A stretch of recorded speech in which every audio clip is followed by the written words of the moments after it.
Where's the producer? Is this my good side, producer? Is this my good side? Where's she at? Where's she at? Okay.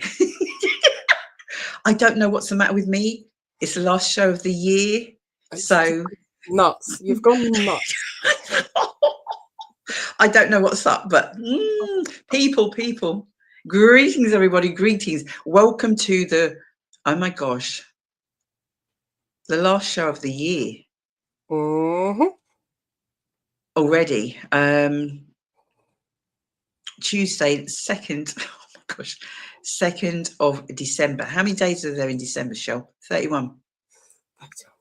We're going to blink and we're going to be like 2026. But anyway, we are going to enjoy. We are rinsing everything out of December that we can. I don't even know where to start. I don't know where to start. But so glad to be here. Lots to talk about. So we say it all the time. We do mean it. We've got some amazing guests, as always, coming on tonight. It's an all-girl show tonight, Shell, unless we get any surprises. Go. You want to go out and drag someone off? No. But I don't know, you know, the males, they do get a little envy. They do get a little jealous, as they do. But Shelley, the producer, is in the house, everybody. Woo! Give it up for Shell. Looking sober, not like that photo. I tried hard to find it. It's always that one. I know, but that's the best photo. Well, that one and the one of you and the loo. Yeah, it's either one or the other. And yes. It's promo was the one on the loo. That one you shared today was family wedding, and I don't know how many bottles of wine down. So Shelley's going to dig, because you lot are thinking like, what are they talking about? Yeah, she's going to get the evidence so that you guys know I ain't making it up. I'm not making it up. So if we, as we know, we're in December now, Shell. Can you believe it? We literally like blinked, and each year, I don't care what anybody says, it just gets faster and faster. And I think because we're mindful of that, we try and cram in more. And I think when you get to a certain age and you understand some things, you appreciate things more. I'd like to think we do. We don't all, and we don't always, but appreciate our friends and family, loved ones. Before we even get into anything, as such, the show, I just send in love and light, as they say, to all those who are going through some hard times right now, for whatever reason that might be. Sending love and prayers in abundance to my mum, who is not severely unwell, everyone, but she is unwell at the moment, and so she will see this at some stage. Mummykins. Much love. Saw her this evening. Yeah. She won't be there on Sunday, and she's always there, isn't she, Shell? Do you know what I mean? So well, when you said that she was feeling like still feeling proper poorly and not going to church, you know that 5 weeks. Yeah, and she does need to look after herself. I'm glad that she hasn't tried to then go out or anything. But it is then worrying that she hasn't felt like she needs to push herself out. So yeah, definitely. So there's so many people. There's so many people going through so many different things, and there's people that have got people that still feel on their own. And people thinking like, how do you work that one out? They're not on their own. But for you to feel that you're on your own and you're not alone, that is massive. Yeah. Do you mean that is massive? I'll be honest with you, the whole Christmas thing is it is what it is. I'm not all over that. I just wish everyone a peaceful time, an enjoyable time with family, friends, and just not to be on their own. Yeah. Unless you actually want to be on your own and don't want to be with people, which is for some people, rather than actually being with people. that might be better. Some people don't want to be around people, and I get it. Do you mean I get it? What day does Christmas Day fall on? Oh, I think that is when it's the midweek, isn't it? I'm sure it's a Thursday. Yeah, Christmas Day itself is on a Thursday. Okay, Christmas Day's Thursday, Boxing Day's Friday, and it's business as usual. Saturday and Sunday, and then obviously background it would be the Thursday would be New Year's Day, correct? Yeah. Okay, cool. In case I We've still got disappear, people that are out there, and it's all like customer service roles and shopping roles and that kind of thing. As we said earlier on today on the show, that you don't actually then get that complete break. Like everyone understands that it's shut down. There's still people working in call centres. There's still people working in shops and stuff. That it's posties. Yeah. You're not necessarily out on Boxing Day, are you? But yeah.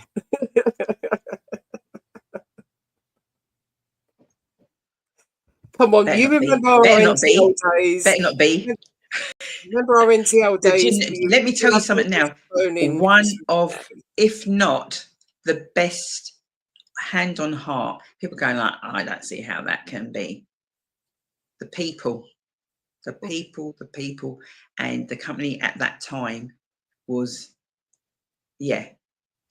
on another level. Do you know what? I meant to share something with you actually, which I will share now. What I need you to do, Shell, is I'm passing the reins over to you because I've got the first guest. She's messaging me at the moment, and in case I may well like drop off because I've got to kind of message her back and find out what's going on, in case I disappear. Okay, let me just find out what's wrong. Okay. So take up. This is when she actually does something on the phone and she forgets that. You did actually switch it off.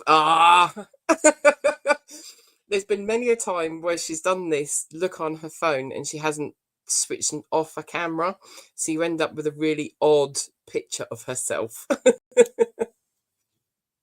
I'm not quite sure which guest is who at the minute. Tonight we have, as Dee said, we've got all ladies.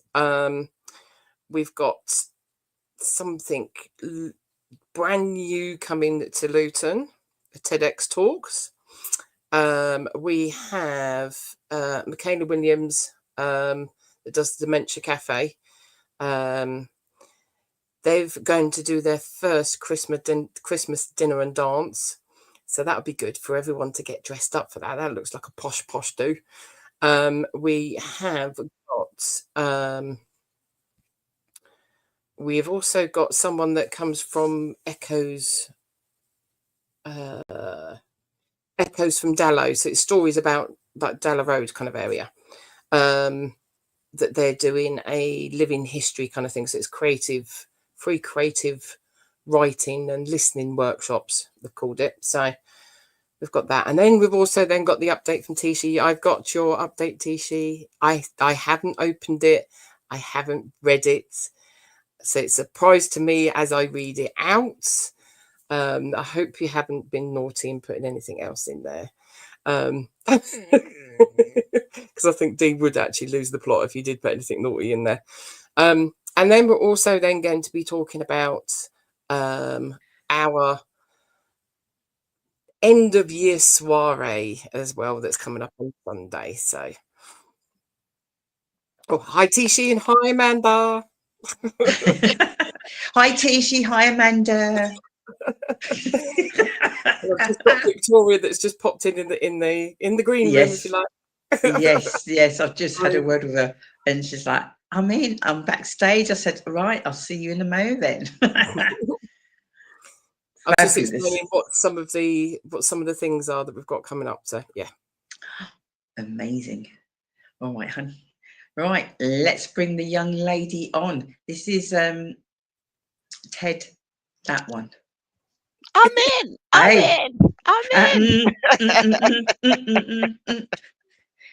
For all those people, and even Victoria, who doesn't know how we roll on this show. So the show's called Real Talk with Simply Deez, which is moi. And when I said informal, you're going to be like, geez, I didn't realize it was like, right. So we just started the show, and we get a little groove on, girl. Okay. We get a little groove on. And we welcome, you're the first guest for tonight. Oh, dun, really? Dun, Oh. dun, dun. Yeah, we were just having a little chat. And I'm like, right, everyone, if you could just hold one moment. So Shelley, who's a producer, was just on. And also one of the directors in Simply Deezevents. Oh, I see. Yeah. Oh, yes. Key personnel, love key personnel. So there's no pressure for you, Victoria. No pressure at all. Good. I've got my cup of tea. That, I'm chilling. I don't know if that's going to help, but anyway. Should I have got wine? Should I have had a glass of wine instead? In it. One of them. Okay. We'll see. So for those masses that are watching out there, remember we are beaming live. Yes, we are beaming live on our Facebook page. We are also beaming live on our YouTube page also as well. Now, the producer had just messaged me. Apparently, we are at 999,900 and we just need you followers to push us to that million marker. Wow. So there's no pressure. Come on, D. Come on, D. These are big numbers. Women, come on, D. Excuse me. That's your job. Big numbers. That's your job. You're already there. Like you're. No. We need someone to get us over that line, girl. After you just said no pressure, then you're like, get me over the line. Yeah, I'm listening. So you got to remember, when we're kind of going and we're sort of saying where you watching from and things like that, we've got people sort of saying Malawi, and you got to remember once you're online, you're global, right? That's true. That's very true. Yeah, you've put me out there now because I've never gone global. How about that? Shell, producer, you listening here? You listening? Oh, we're gonna get our finder's fee. Don't worry, girl. Don't worry, girlfriend. We're gonna get You don't need it with them numbers. With them numbers, D, you don't need it. Nah, you don't need it. Oh my gosh. So you don't need it. There's people out there, and not even the people, just the people out there, myself included. Because this isn't a show where we're going to talk about this, we're talking about that, we're talking anything, everything, and where it goes. It's not scripted. Lovely. Somebody said to me, like, can you give me the questions you're going to ask me? No. And I'm like, you ain't coming on for no interview, and it's nothing like that at all. Good. Now, for me and the masses out there, as I said, I don't even. People are presuming we know each other. Even the producer. Oh, really? I don't know you. Yes. Wow. I don't even know how I bring this girl on the show, guys, because I don't know her. I don't know her at all. So before we get into what we're going to get into. Oh, wow. Did you read that? Yeah. Did you read it? Yeah.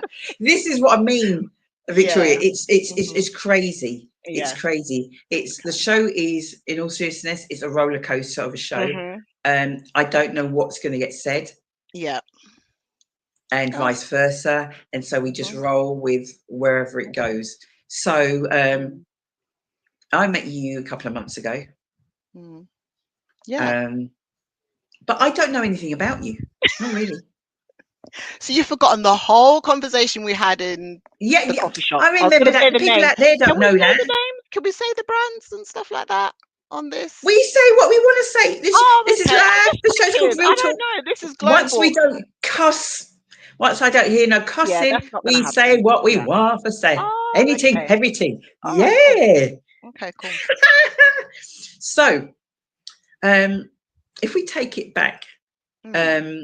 somebody mentioned my name to you, Yes, didn't they? somebody Mention my did. name to you, and you are Hmm. going to be putting on something Yes, I magazine am. in April, which we are going to talk about. And they mentioned me, and I'm like, oh, I know, we can help. We got shows like this. We got a I can lunchtime tell this show. story better than you can tell it, but I'll let you say your bit.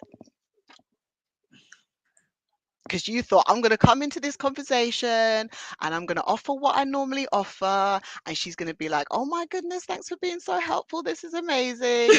And then the conversation would end.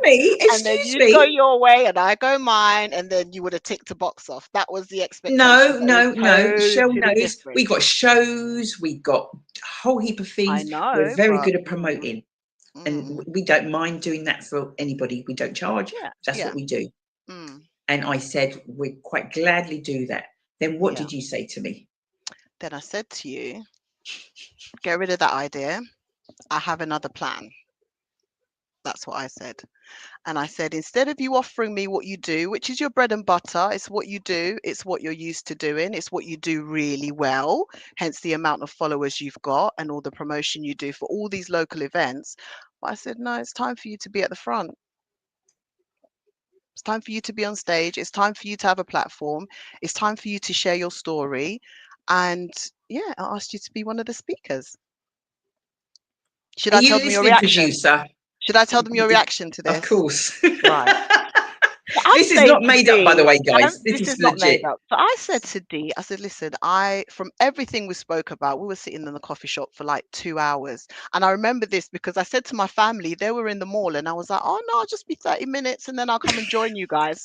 I was You looking did at my mention watch. that to I'm like, me. oh. I didn't mention that bit, no. And we sat there. It must have been 2 hours because I remember them asking me, Mm. is everything all right? You were in there for a long time. Like, yeah, everything's all right, guys. But yeah, I said from everything I heard, and even though we were there for 2 hours, I think what you shared with me was really just a snippet. It really was just what you brought to mind at the time. But everything I heard, everything you told me, everything that my spirit felt speaking to you, it was just so obvious that you were to be a speaker. It was that obvious. I didn't have to go away and think about it and sort of wonder and ponder. I thought, no, What, you like me? I'm need like, to be.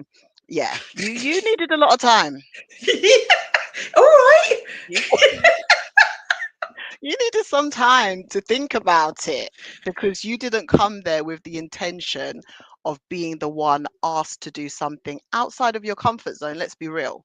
And I think Yeah, for anybody doing anything like this, it is out of their comfort zone. Yes, you find people that can't wait to be on a platform.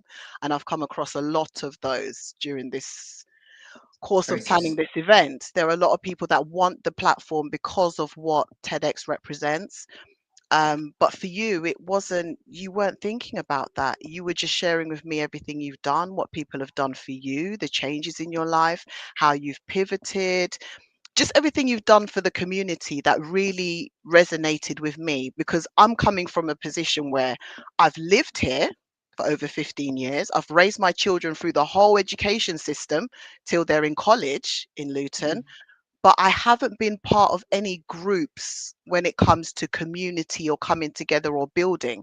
So sitting there and hearing someone that's been doing it for so long consistently, some of these things you can do for a little while and then people are like, this person's not authentic. I can't ride with this person. But you've been doing it consistently over the years and always for the betterment of the community.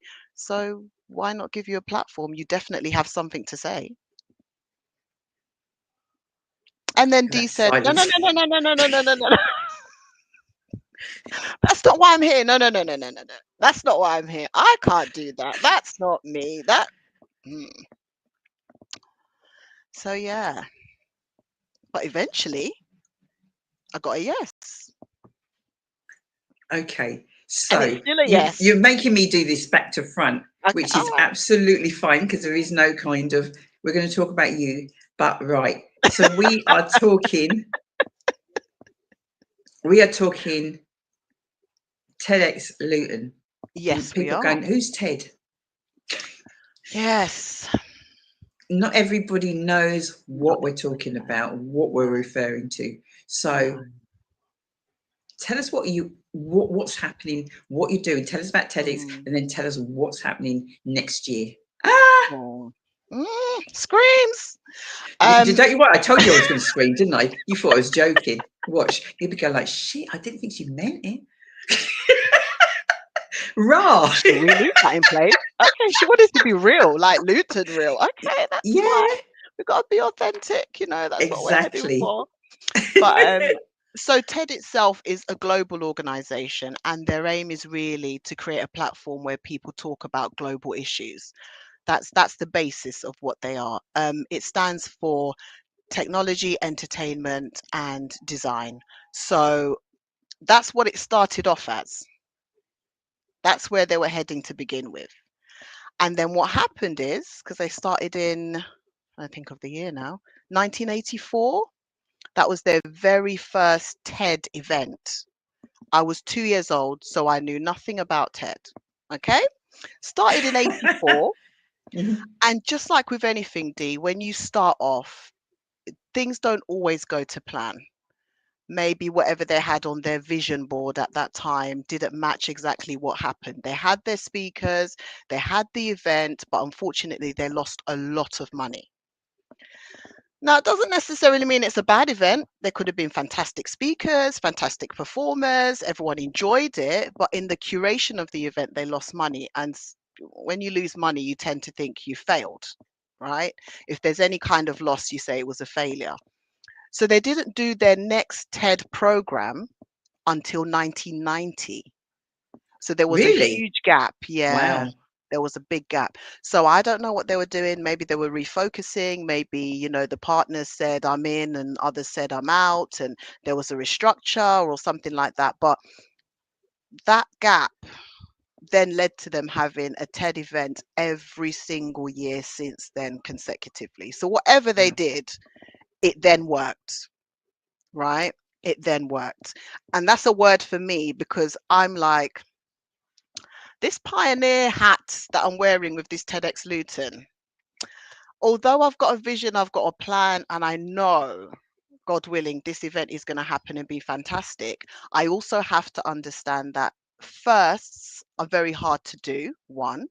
And secondly, it doesn't mean the first one's going to be perfect. However, we're talking about legacy, right? So it doesn't mean the first one's going to be perfect, but it has to be done. And if it has to be me that does the first one, so be it. I'll take my position and do what I have to do and just make it the best I can, right? So after they've been doing their TED performances and talks and everything since that time consecutively each year, and just to give you a snippet, it's like entering a room like a theatre and you have professionals or people in particular fields who want to share their passion for what they do. So it could be a new invention, it could be something they do every day, just something they want to share that brings new ideas to life, that has a call to action, that's something magical or glamorous that maybe the community don't know about, but they're given that platform to speak on it. So it's a very passionate talk. It's not just, I've read something about this topic and here I am discussing it. It's very passionate, it's very meaningful to whoever's speaking about their topics. So then after that, they decided, let's take it local. So let's hear what all these local communities have to say about global events, global matters, global issues, or whatever it is about your location that you think is important. Anything that sparks ideas, makes people have a call to action. What are we interested in? What do we care about? So they decided to give communities a free license. You do have to apply for it. You go for a rigorous application, and at the end of it, they decide whether or not you can obtain a license. And then once you obtain it, you have a year to curate the event. It's all funded through sponsors and partnerships. So I don't receive a fee, the speakers don't receive a fee, neither do the performers. So it's all done You never based. said that. Did I not? You thought I'm getting paid for this, girl? Not you, me. No offense, who cares You about you? I'm talking about me. I thought I was getting paid. You have got Damn. so many followers. You want to get paid from this? No, no, we're not doing that. We're not doing that. Not in Luton anyway. That's good. So yeah, so it's telling the communities outside of Luton that these are the people that care about Luton. They're sponsoring, they're partnering with us. They think it's important. And then it's up to me to find people that I believe are already doing things in Luton. I had this question about, oh, how did you select speakers, that sort of thing. My aim and my vision to begin with was that the speakers had to come from Luton. They had to have some connection. Either you've got something to do with the community that you've been building, you have to be a speaker that's passionate about something in Luton, you have to live here, work here, volunteer here. There has to be a link to Luton, right? I can't be putting on a TEDx Luton and I've got someone that lives in Birmingham that thinks their CV is fantastic and they're a professional speaker and they'll come and speak on the platform. I just don't think that's fair, especially for people like you who have been grinding in the community. Where would that sit with me if it's not authentic? So I've been curating this since I got the license in April, and I gave myself a full year to do the event because it's a first. I don't know how it's going to be received. I don't know if this is the right place for a TEDx Luton initially. Now I believe it is. And there were so many other factors. Because, like I said, I'm not part of all these creative groups. The people I'm approaching don't know me. So it's very foreign ground to be speaking to someone and saying, oh, I'm here, by the way. I know I'm not part of your community, but I'd love you to come and speak on my stage, on my TEDx stage. So you have to build a level of trust. I think authenticity is a big one in all this as well. And just really not really selling the idea, but allowing people to be influenced by what this could bring to Luton, right? Am I going too fast? Shall I slow down? No, you're going absolutely fine. So just to distinguish, because people going, oh, I've heard of that TED thing. Can you just clarify? Of course. A TED talk Mm-hmm. and the TEDx. There's a difference. There is a difference, right? Yeah. So how it started was just TED Talks. So it's a global stage. You'd go and speak on whatever topic you were talking about, and then that would be it. But the TEDx talk is a local initiative. So what you'll notice is it will say TEDx Luton, TEDx Birmingham, TEDx Exeter. It's all based on the local community. So the big name, the global platform of TED doesn't have an influence on how the event is curated. We have our guidelines, we have our rules and structure, but they don't influence what topics you talk about, right? They can check who's speaking to make sure that I'm not putting someone on the stage that shouldn't be given a platform, but it's all based on what we locally want to talk about. So you can't say you're a TED speaker if you're speaking on a TEDx platform. Yeah. Right? It's totally different. Another way I would describe it is you're speaking to your people. That's what it is. Your people in your community, you want them to see you and what you think about this matter. You want exposure in your community as well. The TED platform is global, and the TED tickets for the global thing will tell you that TED and TEDx is very, very different. We're talking about thousands of pounds to go and attend a TED talk, right? Whereas TEDx, we are given a figure around a figure to say we don't want it to exceed this amount.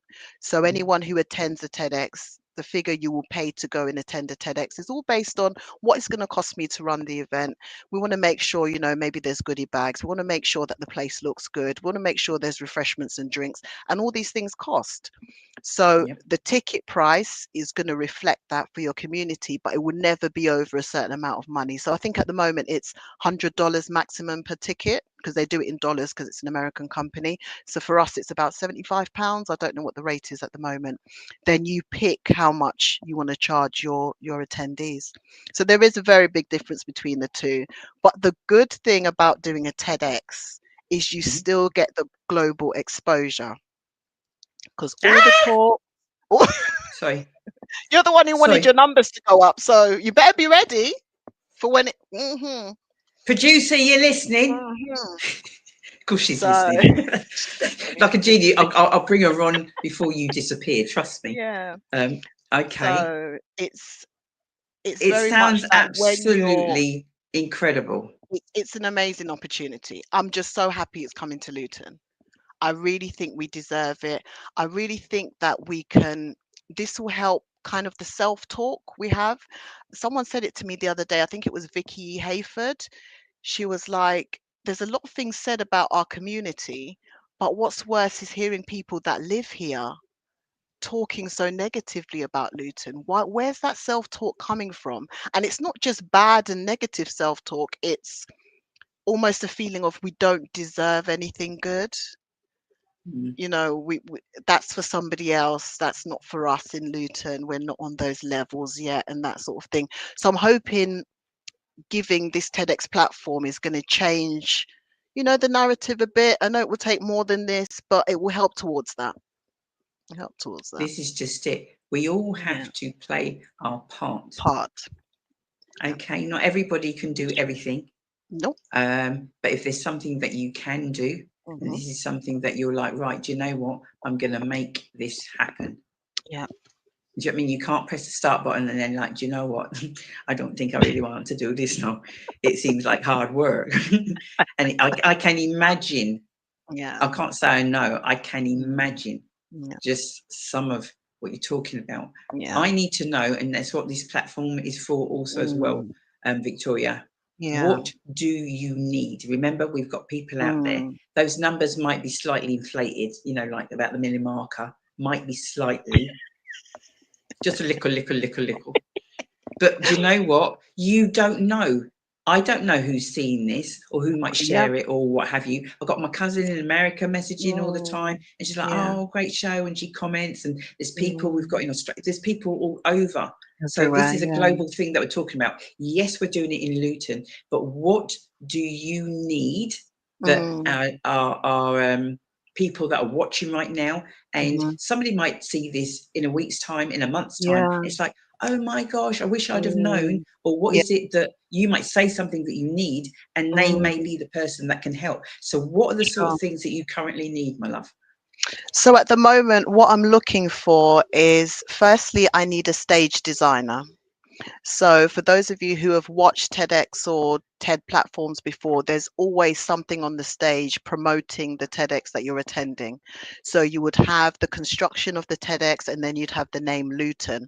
So I want someone who can design the stage for me, create that platform as well, and also they have to be local. I'd love a local company, even if they're volunteering to do it. Just a local person. You don't have to be a huge company employing hundreds of people. You could have just started and you just know how to create that stage presence. What I also want it to be is a little bit quirky. So, you know, we've got history in Luton of the Hat Factory and Vauxhall and, you know, everything to do with the airport. So if they can integrate those parts of Luton into the stage design, that would be fantastic. Right, that's what I'm looking for. Love the sound of that. Secondly, I need a photographer. So although this is a recording that will go on the TEDx YouTube page, I also want to capture the moments, you know, like the moments when everyone's rehearsing. I want to capture the moments when the volunteers are getting excited about the event. I want to capture the moments when we're opening the doors, and I want a picture format of the event as well. So I'm looking for a photographer, and I do understand what it's like looking for work, and then all people are offering you is volunteering. I completely understand that. So you offering your work as a photographer, not only is your name going to be recognized on our separate website, but you will be known as the photographer of the very first TEDx Luton. It's as simple as that, right? If there's two of you, even better, because I'll get I a was going to wide range say, of photos. yeah, yeah. It'll be great. If you're the type of photographer that works with someone where you can even follow me around as I'm curating the event and showing how it started, how it ended, that would be even better. But I really do need a photographer because I've got a media team already. It's just a photographer I need in terms of that. Okay. What else do I need? I also need someone who is able to provide refreshments. So I've got a sponsor at the moment, a big company that are going to give me tea, coffee, cakes. Okay. Excuse me. But I need someone who can give us a bit more, like finger foods, something like that, Yep. that we can have during the networking time or during the break, that I'd be so grateful for. And again, everyone that joins in with this TEDx Luton as part of the team, your company or who you are, whatever you do, there's promotional opportunities everywhere when it comes to TEDx Luton. So don't feel like you're just volunteering and I'm just going to be like, Yeah. oh, thank you very much, and it ends there. No, you Yeah. will be tagged, you will be, atted, everything will be shown that you have assisted with this during the TEDx Luton process. So those are the three main things I need. I'm very blessed that I've got all my speakers, I have all my performers, I've got some lovely volunteers and volunteer leads, I've got the venue. So those are the little things that I need to sort of be filled in before April the 15th.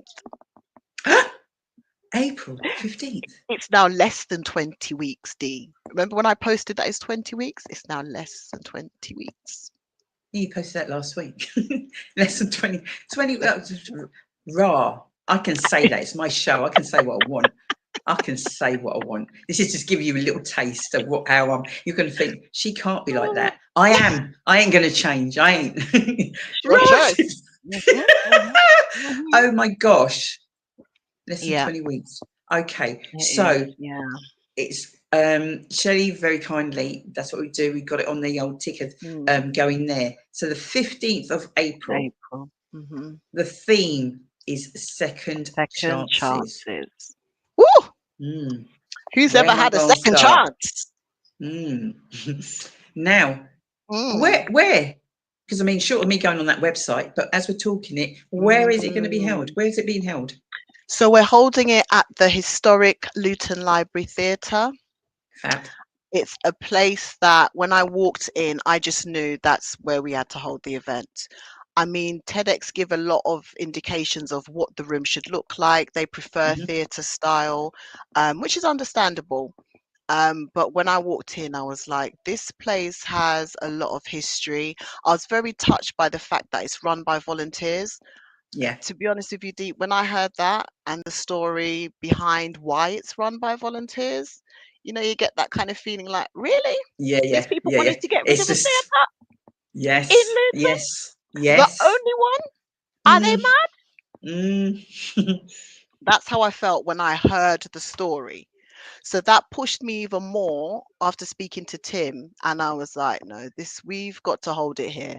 We've got the space, you've got the numbers in terms of seating. And I think it would almost be quite a big disrespect to do it anywhere else in Luton. I think it wouldn't make sense. It would be a big disrespect. And I think there are venues out there that may be more polished, a little bit more well known, because even up to this date, Tim is like, we're still fighting for people to know we've got a theatre here. And I'm like, Yeah. huh? So yes, there could have been other venues, but this venue is perfect. The story, the fact it's run by volunteers, the fact that they're very happy to open the doors to us and we are coming as a new thing. We're not backed by anyone major. It's a completely new thing being brought to the theatre. So it had to be there. And I'm glad that we've got the time and everything confirmed with them, and they're offering time for us to rehearse there as well, which is fantastic. So yeah, it's going to be at the Luton Library Theatre, which, for those of you who don't know where it is, there's a big square called St George's Square in town. In that square, you have Weatherspoons, the pub. You've got a beautiful cafe. You must have been in that cafe. It's called Czech Cafe. I don't know how to pronounce it. It's next to the doors that open from the square. Yeah. It's a beautiful cafe there. Got a cafe on that side. You've got a row of shops selling food on the other side. And then right underneath the theatre is the local library. And there's a lot going on at the library there at the moment as well. I think they've put a family hub there and all sorts of That's things it, going yeah. on. So the theatre is upstairs on the 3rd floor. It's been there for many, many years, and that's where we're holding TEDx Luton. Oh my giddy aunt. Now, Mhm. we're here and we're keeping it real. That's why the show Yep. is called Real Talk. So we haven't had this discussion. You've got Luton Point. Is it called the Point now, or is it called something else? Can't even remember. Yeah, Luton Point. Council. There's all kinds of different things. Are they involved in this at all currently? If I'm being honest with you, I have Yes, approached the please. council. Okay. No feedback. I have approached Luton Point. Sorry, when you say no feedback, do you mean as in it's over a reasonable length of time to have a response back, or are you sort of saying? Yes. By now I should have. And I've approached other local, what can we call them, organisations that have been quite influential with bigger things that have happened in Luton. And I'm not going to say who they are now, because they might change their minds. They might change their minds, right? That's why you should mention them. Yeah. Help encourage them to come forward. That very first meeting we did, that team meeting, they have access to buildings where we could have had the meeting. And that could have been their contribution alone to say, we've got a meeting room, come and use that for your first meeting. Even if that was the most they could have offered, it wasn't offered, right? So I have to be objective, maybe because it's such a new thing and I'm not someone that's coming from the community. Maybe it's more difficult for them to be on board, because if I was already in one of the communities, or they'd seen my face somewhere within the community, then maybe they would have been leaning a bit more to, oh my gosh, what can we do for you? How can we help? But it's very new. So the concept to Luton is new, and I'm very new to the scene as well. So maybe it's that. Luton Point, I have contacted Luton Point because what I would love them to do, if they're listening, is to provide me with some gifts, some prizes to give to our attendees. I would love them to be able to, even if it's asking every store to give us one item to put in a gift basket to give someone as a prize. I think that would be lovely. That would be a lovely thing for our attendees. I would love them to do that. I have sent an email to somebody regarding that, and again, no response. But again, they've still got time. We're coming up to Christmas. Maybe everybody's winding down and they don't want to sort of release any money at this point. Maybe I'll catch them in the new year. Maybe I'll catch them in the new year. But I tell you what, though, I've got one huge. Oh, look! Look! Can you see what's on there? Yes, I was about to say, because they are one of our huge sponsors. I was just about to mention. Good. Just waiting for them to sign on the dotted line, but they have confirmed they are going to sponsor TEDx Luton. And I mean, to have the university on board for a TEDx event is huge. Yes. It's huge. And I have Ed to thank, because he was completely at the head of that. He must have had a conversation outside of speaking to me, and he's just been instrumental with securing that sponsorship. Even the email that I got back, you know, when people really want to be involved, you don't have to wait too long to hear the yes. Yes. So it was literally me sending an email with the proposal. And that's what you want, in all honesty. That's what I want. Because you know what, if you're sort of like, you know, you've approached or whatever the case might be, and they want to be involved, Because if you're involved, you're involved. If you Bold. kind of like, you don't want to be involved, but you want to say you're involved, do you know what? I'd rather you not be involved. That's me. I'd rather you 100%. not be involved 100%. because your whole kind of and how you come in and just Yeah. it's got to have that real love, passion, just running through it. You got it. You got it. So I'm so thankful that I've got them on board. It was literally, I think, 2 days after sending in the email that they confirmed. So I'm like, okay, they really want to be involved. And when you get that response from sponsors, you Hmm. want to give them everything. You Yeah, know, yeah. you want to do everything for them over and above. You want to do everything for them. So I'm so glad to have them on board. But Okay. yeah, it's still early days, but even with their sponsorship, I'm over the moon. When I saw the email, I was like, wow, this is amazing. This is amazing. So yeah. Okay. If I And the other big remember, sponsor, seeing as I've mentioned them, is As the Wigmore. oh, As the Wigmore are giving us some cakes and they're giving us tea and coffee and they're making sure you're all hydrated during the event. brilliant. So that was fantastic. And Jennifer Prescott was the one that really, again, she was instrumental because she's already got a connection with them. And she was like, no, they should be able to help. I'm sure they'd be interested. And they came through. So yeah, it's all positive. All positive. Brilliant. Do you Yeah, have anyone? Because there's normally a balloon arch, isn't there? there is. Is anybody doing that? I have received an email from someone who's very interested, and I've Okay. sent them back the information of what I need. So I'm just Okay. waiting to hear back from them. Okay. Yeah. We've got to have balloons. Okay. Even at the end, I think all of us should be holding a balloon to release it in the theatre. I don't know if we're allowed or not, but might want to do that for a picture or something, So, yeah, I think balloons Okay. just it's celebration, isn't it? With balloons. Yeah. Yeah. What was it you said about? I can't remember. There was a school, and I'm sure you said that there was going to be, I don't know how many children from a high Mm. school, or did I Yes. imagine? So I was approached by Stockwood Park Academy. Hmm. And one of the teachers saw the event information and was really interested in coming, but not only did she want to come, she wanted some of her students to come along to really Brilliant. experience what it's like when we're talking about public speaking and for them to be part of something that's inaugural for Luton.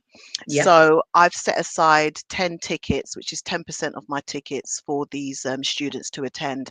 I don't think I can do something this big in Luton and not involve the youth.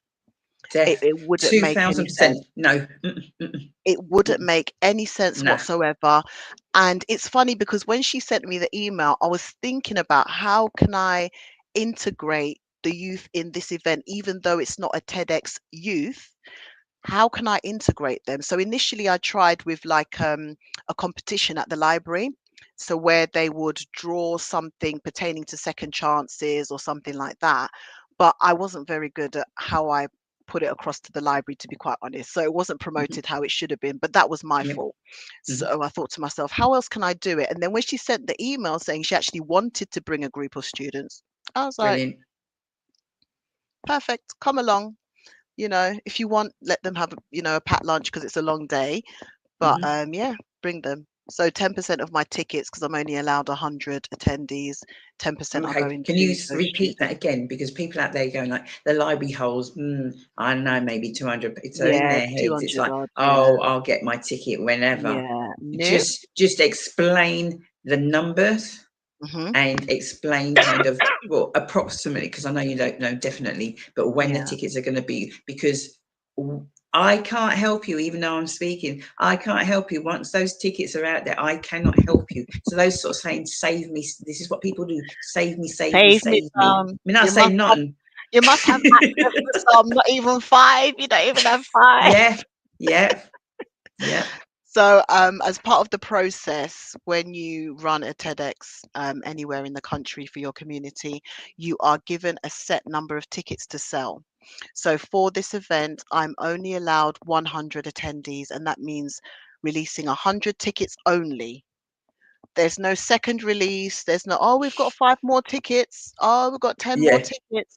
It's 100 flat. So when they're gone, they're actually gone. I Mm, cannot sell anymore. I could lose my license if I do. yeah. So it's 100 tickets only. And like I said, 10% of those are going to young students in Luton. So So 90 really, tickets. it's 90 tickets.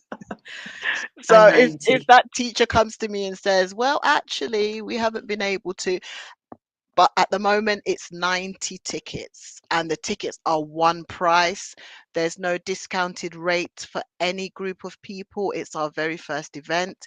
Maybe if we did another one, we could Mhm. subsidize, but all the tickets are one price. So if you're coming even with a teenager or you're coming with a child, unfortunately, they would all need to have a full price ticket. Okay. I'm hoping Um, to release the tickets in the new year. okay. I'm still thinking about the date, but it will definitely be in January when the tickets are released, and they'll be Okay. available on the TEDx Luton website, the official TEDx website, and also on the venue's website as well. So yeah. So do you know what? It's one of them guys, as I always say, you snooze and you're going to lose. Cannot help you. Cannot. Do you know what I mean? Cannot help you. You're going to be back because this is April, so you're going to be back, and it'd be great. Shemiza's actually on a little bit later tonight. Woo! What's she talking she's got about? What's she coming on she's for? got a project that started yesterday, Oh and wow! yeah, she's coming on and she's going to be promoting. Oh, She's going to be promoting. amazing! Yeah, she's going to be promoting that. But Yeah, you get you back, and then that way, yeah, then you know, people want to know more information. of Obviously, course. that is going across the screen. Mm, If you miss anything, they know they can always come to us, and we can, you know, share that on, pass that oh on, yeah. whatever the case might be. Mm, What else key mm, that we, as in like you've put it out there now, it's mm. out there, Victoria, it's out there.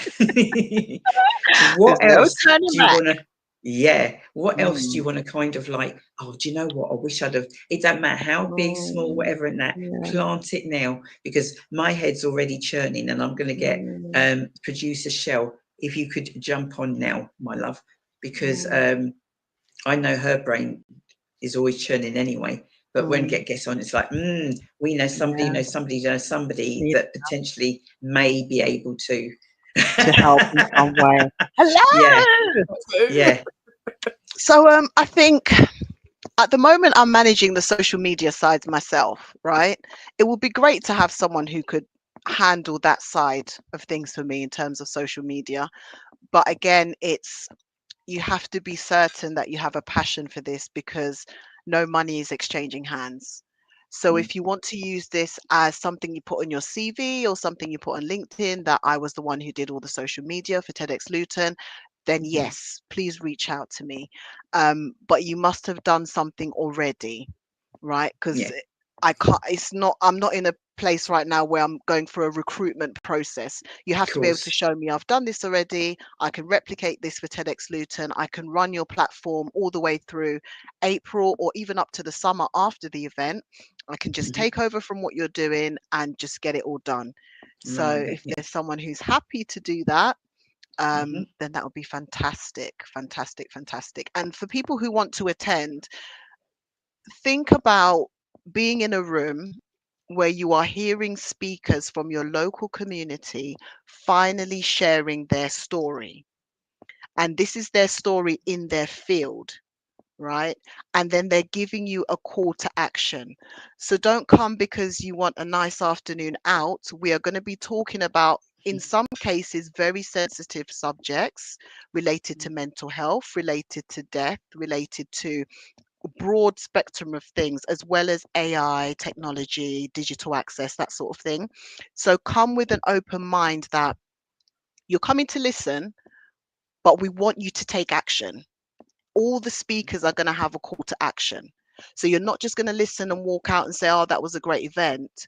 What are you going to do with the information you heard? Who are you going to tell about what you heard? What notes are you taking that's going to change the way you do things in Luton or how you think about Luton? So come if you're prepared to do that. It's going to be a very engaging TEDx. You're not just going to be part of the audience and watch and go. There's a lot of things you're going to be involved in from when you walk through the doors. So just have that in mind. That it's really going to have a call to action for all the speakers as well. So, yeah. She didn't say any of this, Shell. She didn't tell me any of this. Bloody hell. Why would she tell What the you? hell? In it? She didn't tell me any of this. I ain't getting paid. I've got a thing. You're I've getting got to give paid. actions. What? Okay, what was I going to say, Victoria? Yeah. Say the thing that I know how long. It's not 22 seconds. How long? It's 18 minutes. 18 minutes maximum. Yeah. Isn't that precise? 18. It is, isn't it? I've tried to Google to see why 18, but I think that the idea behind it is if your message or your idea is powerful enough, you don't Should need be able more to than do that. 18 minutes. Yeah. So It does help I to think- really concise what you're going to say. Because otherwise you And could it's, be and sort it's of your like, attention as a listener, how long that Yes.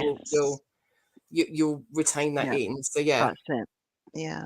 And considering there's 10 people speaking, it's a lot of talking. It's a lot of talking for an afternoon. So I'm hoping the speakers as well, I'll have a mixture of some doing 10-minute talk, 14-minute talk, 6-minute talk, rather than everyone sort of finished. all the way to 18 minutes. But Finished. yeah, we'll see. I've got 10 pages and I'm going to read it out in 2 seconds.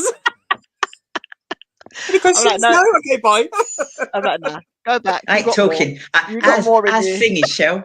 As singing, Shelley. As singing. Oh, no. Are you Right. listening to this, Victoria? I'm listening, This but, lady you know. is supposed to be a director in Simply Deez. She's supposed to be my friend. I said I'm singing.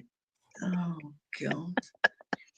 What's that Well, about? she's heard you then. That's why. No, she's she like, hasn't.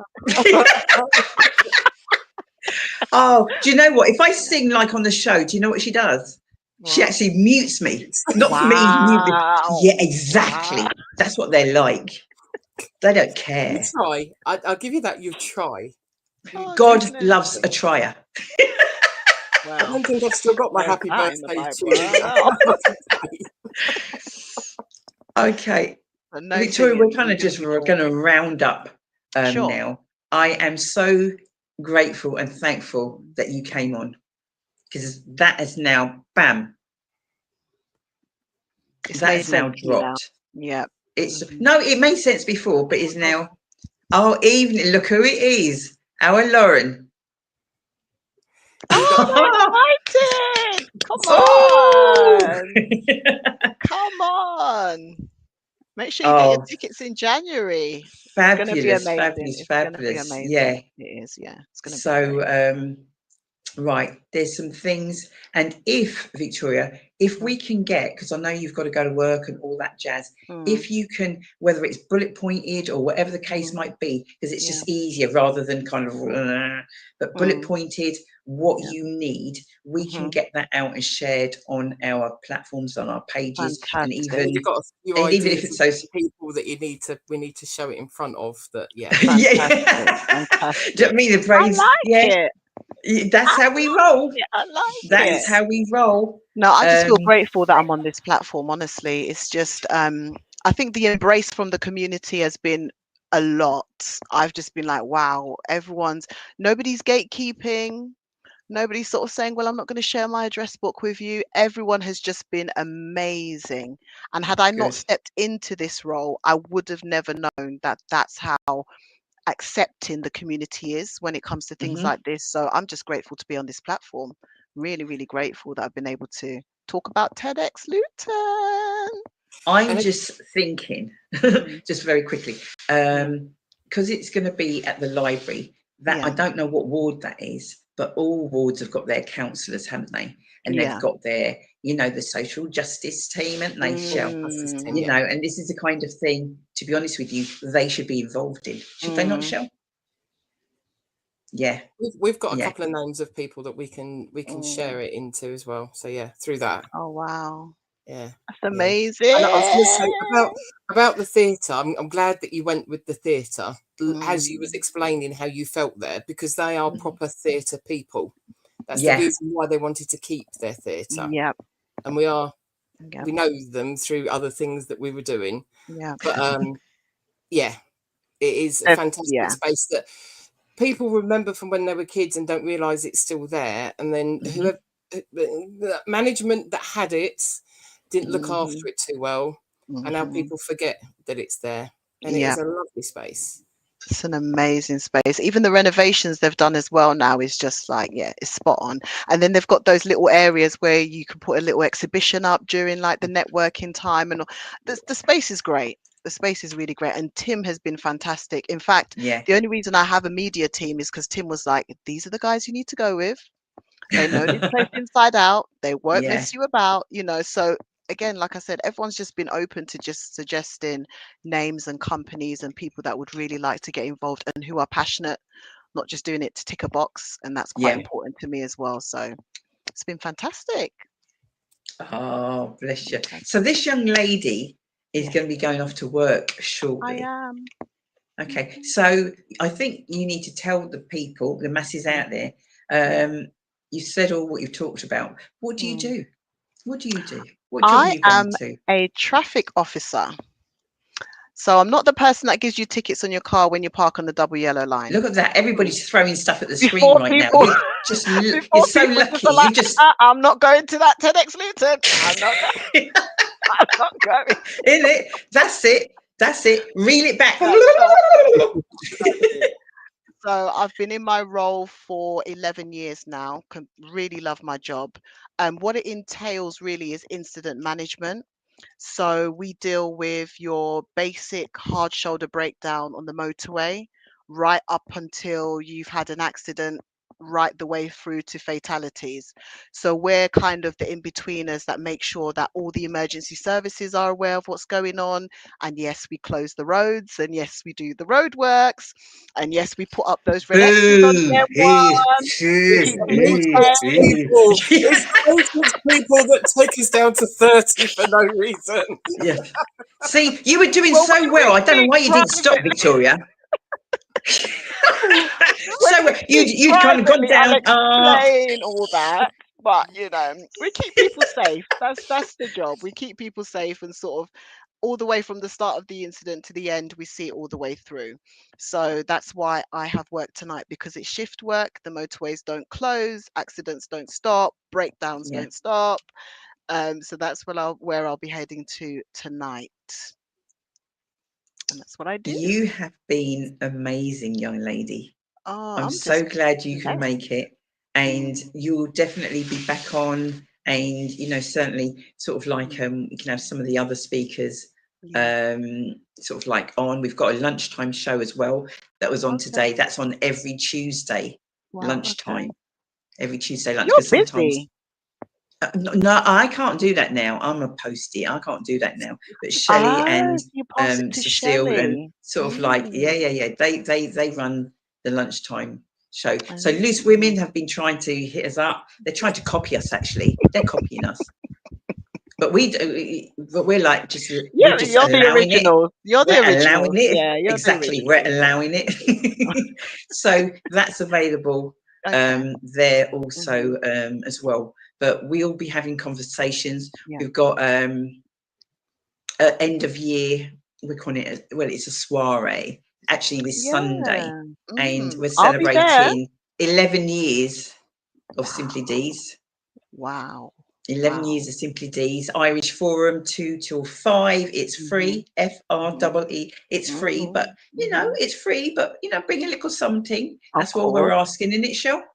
Yep. We're just sort of saying to people, just bring a little something for the table, and it's just an opportunity to catch up. And you'll meet some amazing people. I will be there. Have been all on our some of them from way back on our journey. So male, female, it's absolutely fine. It's not a women's only event, but I'll share more details with you. Yes, Victoria, definitely. if that's okay. What else do you need for the table? It's a bring and share, isn't it? What are you Yeah, missing? yeah. Not sweet stuff. We got an abundance of sweet stuff. An abundance in its shell. We've got Nikkei that's making some kind of. She has to have a little label on for me, Nikkei, when she does her Nigerian food, because it's normal hot, or if it's hot. Yeah, yeah. Because sometimes it's the heat. Yeah. It gonna take you. Yeah. So the Irish Forum is it's a very nice. Have you been there before? I Victoria? haven't. No. Okay. So do you know what? Even My if you first come for just a time. short period of time, pop in. It's Yeah. it's a nice little space. It's close to the station. It's very central. Yeah. And everything else. And they've looked after us for probably 8 years or so now. Wow. 8 years or so. So yeah. Amazing. But we will catch up, and we've got we will. with all those that are watching now. Okay, I'm putting it to you now. This we are. When we say mic drop, I probably will drop the mic, but no, I won't. You're allowed. You're allowed. You want to drop it? Screaming, mic drop, all of that's going to be Mhm. happening. But before we get to that point on the 15th of April, there's work to be done. There is a lot of work. Yeah. There's work to be done. And I know that 80% of you out there can help with what we need, or know people who can help with what we need. Yeah. They're not getting paid, as in financially paid initially. And the reason I say initially, you don't know who. And then the next minute, so-and-so's, and you're thinking that's all from volunteering at the TEDx. Yeah. And that's how things work. And as we always say, it's all about supporting. And exactly what you said, Victoria, about Luton and people having their say. They will always have their say. I had somebody the other day, it was last week, and she's going, I used to live there, and like, never go back. And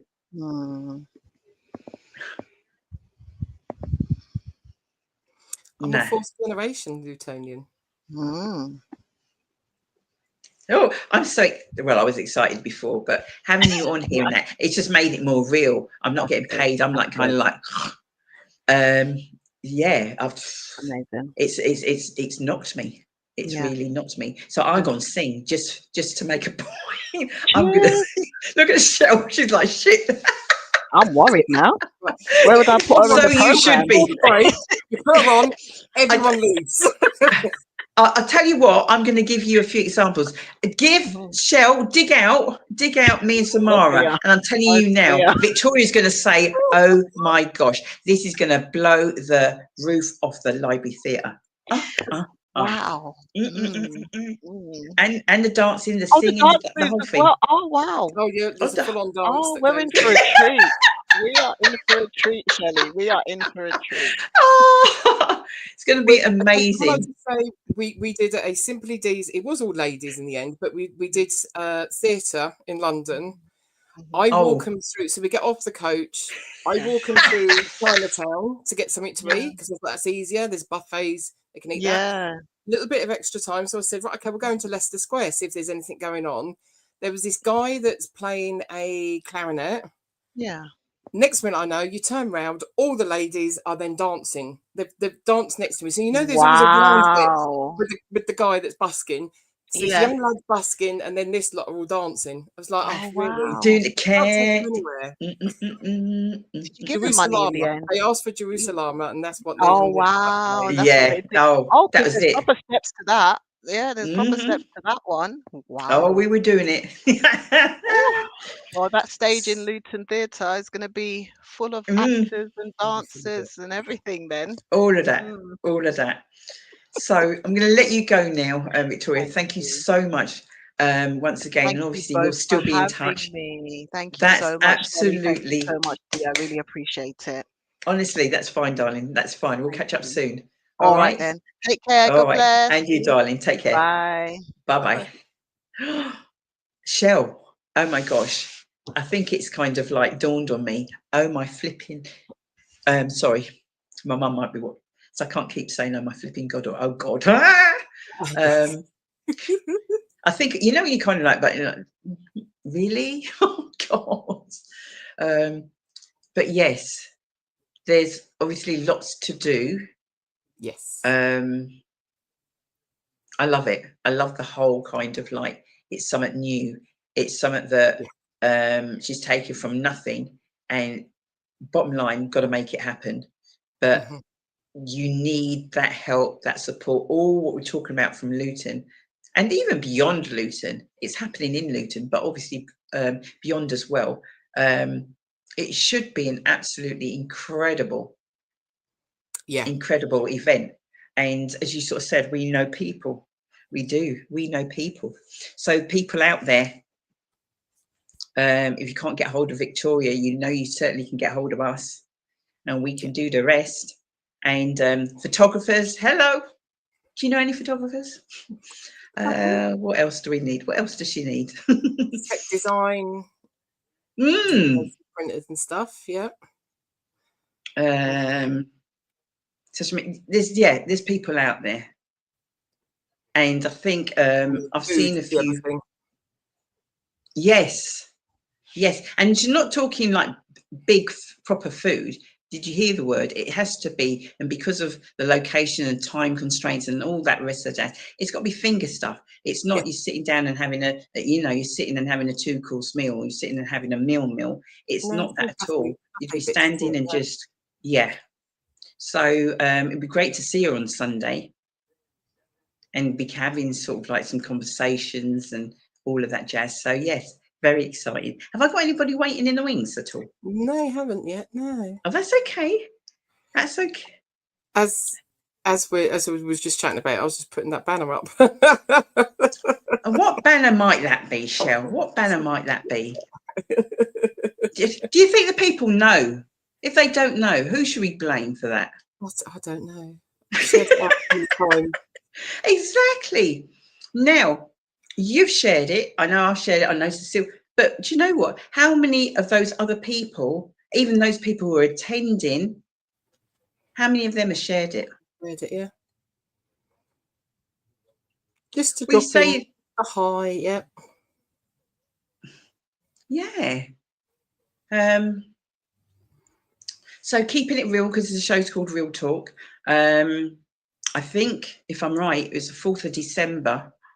Oh my giddy, seriously giddy on. 2014. 4th of December 2014, I had my very first event, as in under this Simply Deez hat, umbrella, call it what you want.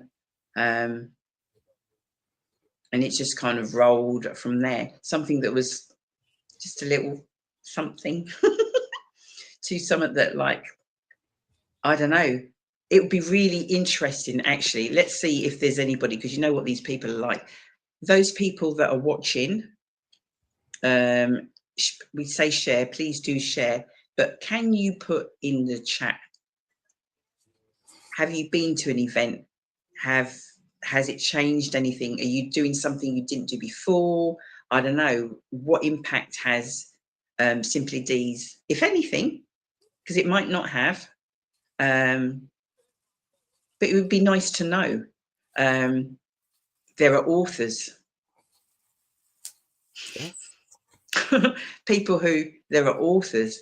I know people are hosting now, and that's not something that was in your thoughts of what you'd be doing potentially, or what you might be. But I believe it was Remy's birthday the other day, and from a young lady that's been on a journey to hosting, to then being on a Channel 4, it was Channel 4 documentary, and with just, nobody can take these things away from us. No. It doesn't matter what, nobody can take them away. And it's just been an incredible, I can't actually even put into words, journey, and the friendships, and just the whole, so much. Stay there, Shell. It's, sorry, go on. No, I was just going to you pause yourself on the thing. Funny picture. It you'd done a couple of events before I bumped back into you. Yeah. And just that one chance meeting. Because we did so many years beforehand, we kind of half knew one another by the face, and we wasn't quite sure where it was from. But then it was them because we worked at NTL, because it was such a big call center. And just from that one chance meeting, then we happened to have similar things that had just happened or were going to happen in our lives, that we just ended up chatting. And being me, because we were a mutual friend's florist shop, and you was trying to do the balloons, and because Tina was taking a while with the customer that she had, I'm then helping you because that's what I would naturally do anyway.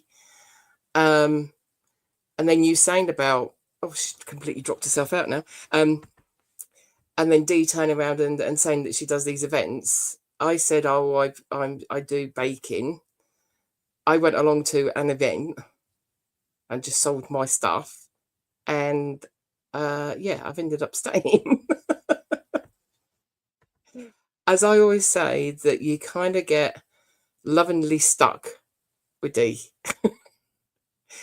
By the time you're in with an event, or if you're that come along to things like online, whatever, that you'll kind of find your tribe, as it is. I was just saying how we were in Tina's shop, and we kind of knew one another by face, but we weren't entirely sure why. And then I'm helping you do your balloons because Tina was busy with a customer. Because that's something I'd naturally do anyway when I was in Tina's shop. It's just kind of like, oh, get hands in, whatever. And then you said that you'd got these events, and I came along and just did my cakes, and I ended up sticking. And you love it, get stuck, don't you? It all seems literally so long ago, but at the same time, it's not. And I think if you kind of get that, it's so much has happened.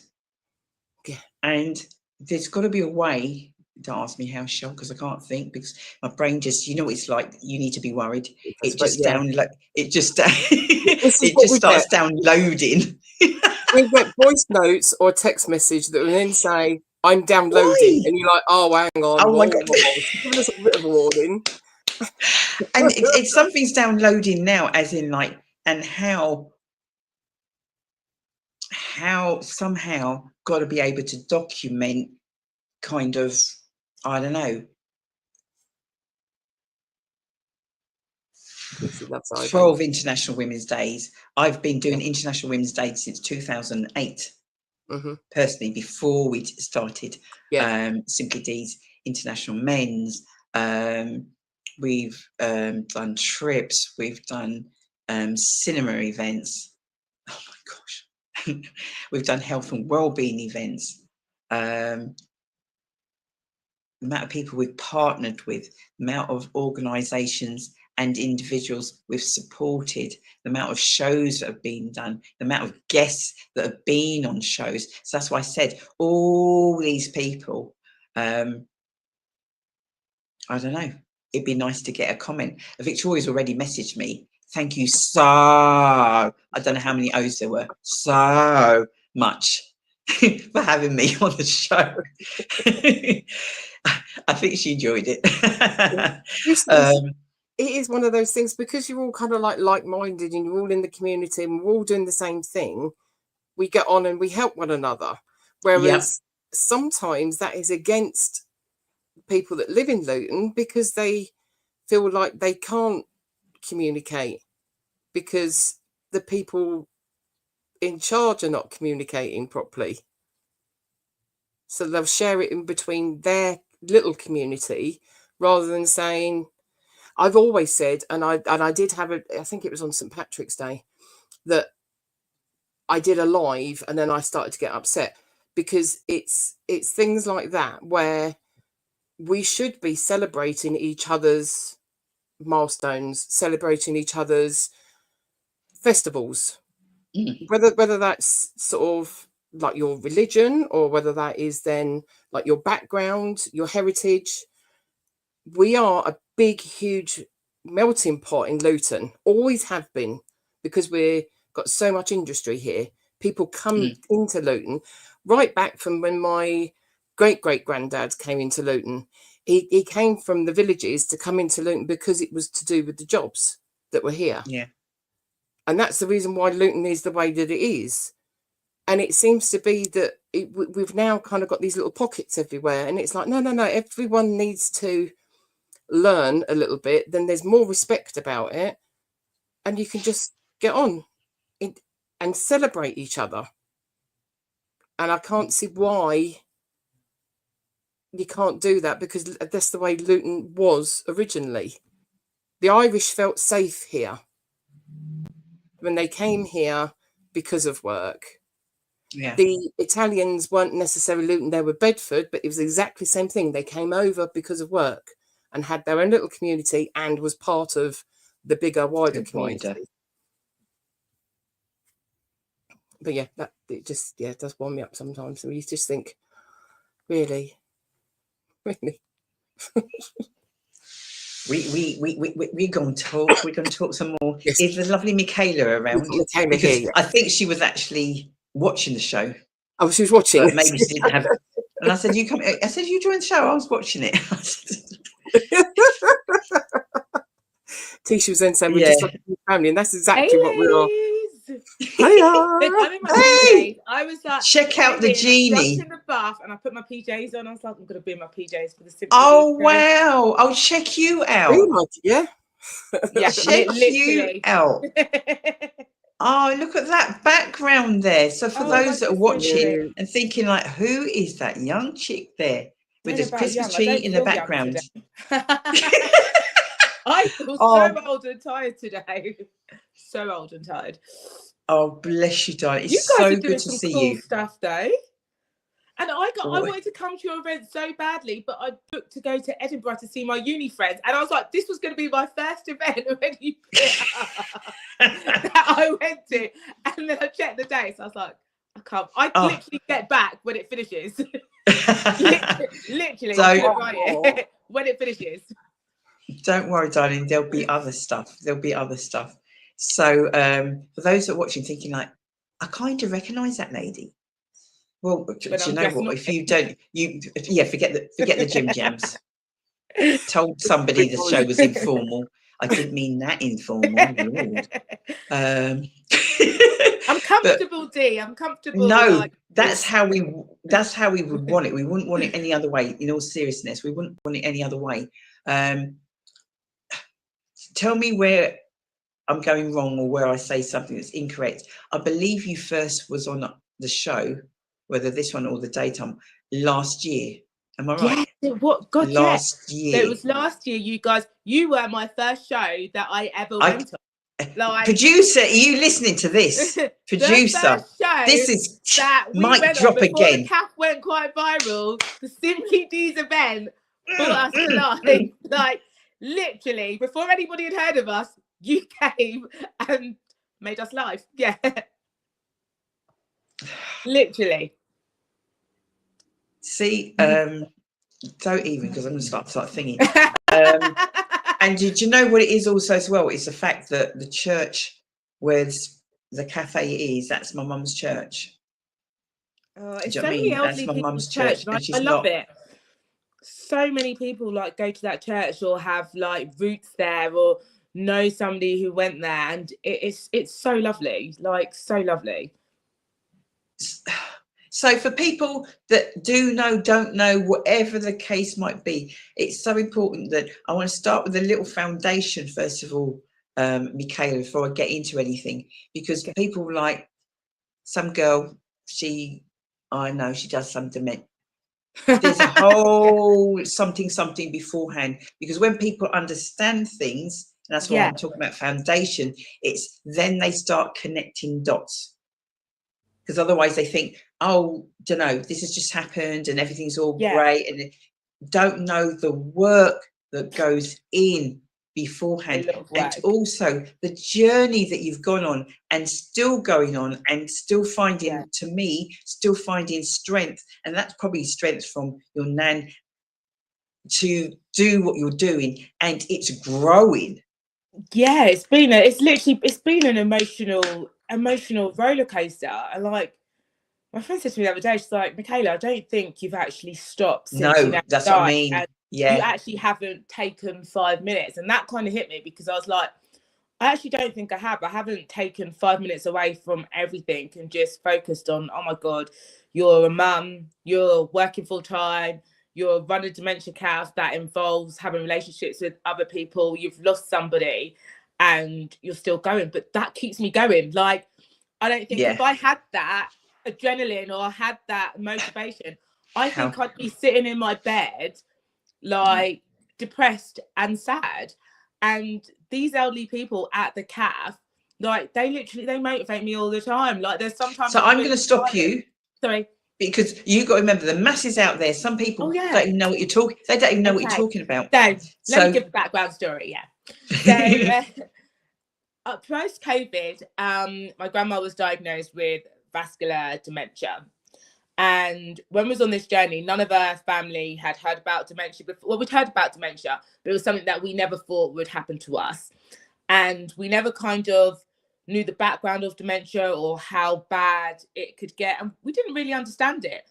And so you get a dementia diagnosis, and obviously the first thing you're doing is you're on the internet, because you had a lady who's called you up and she's been like, oh, like, well, just to let you know, like, it could be 3 to 5 years with vascular dementia. It can also be quite genetic. So just be careful how you eat, what's your diet, but create lots of memories. No context. No, this is your support systems. This is how we're going to help you. It was very, very factual, very much, this is it. This is your next journey, but no help, no support, no, oh my God, what's next? So we found ourselves on this journey with Nana, and it was quite intense because we never knew what to expect. And so her symptoms, at one point, they were really slow. So they were just like a few things like losing the keys, or her dress sense got a bit different, or her cooking tasted a bit different, or what she was using to season. There were little things. And so you could kind of think they were just old age, and you wouldn't technically think it was dementia. And then as it started progressing, it was the not sleeping in the middle of the night. It was the waking up at 11 o'clock, thinking that it was the morning and trying to walk to my house to come and see me, which then became a safety risk for like Granddad, who was trying to stop her and she'd want to fight him. She'd be cooking on the highest heat, but Nana always cooked on the highest heat, to be honest. I think you are being cat, just always cooked high. But it was just the little things that started to become dangerous, and it happened quite quickly. And so on that journey was like, what is actually right with dementia? What is wrong? What should I be looking for? Like, what are the signs? And there was literally nobody there. We got a letter from the Alzheimer's Society like 6 months down the line saying, oh, we've recently been notified that you've been diagnosed with dementia. I'm your contact for this area, and there were some links. For somebody who has dementia, if they were elderly or they had no carers or nobody there to help them, that letter would have got lost. And there'd be no support system. So whilst we was looking after Nana and was going through this whole journey, I was like, what's in Luton for people with dementia? And I hadn't heard any other Black people talk about dementia or having dementia. And it was when Nana was still going to town, was like, well, we actually have to start telling people, because if they see Nana in town and she's forgotten, so she's lost or she doesn't know what's going on, I need them to be able to contact someone who they know is related to her to let them know. And plus Nana was having very strange conversations sometimes. And so it'd make life easier. But then you have that balance of the stigma in the Black society of talking about things that I was going to say that, sister. I was going to say that. Is that what you're doing? Like, keep your mouth shut. And I'm sure there would have been some things that Nana would have told me not to tell people. But at the same time, Nana would have wanted her story to help others. I'm not ashamed to tell Nana's story. I'm not ashamed to say some of the stuff that actually happened, because this is normal for everybody with dementia. And dementia it's going to affect 1 in 2 people at some point. Black people are 17 times more likely, the number is going to double by 17 times by 2050 of what we are at now. We suffer from dementia more than any other race.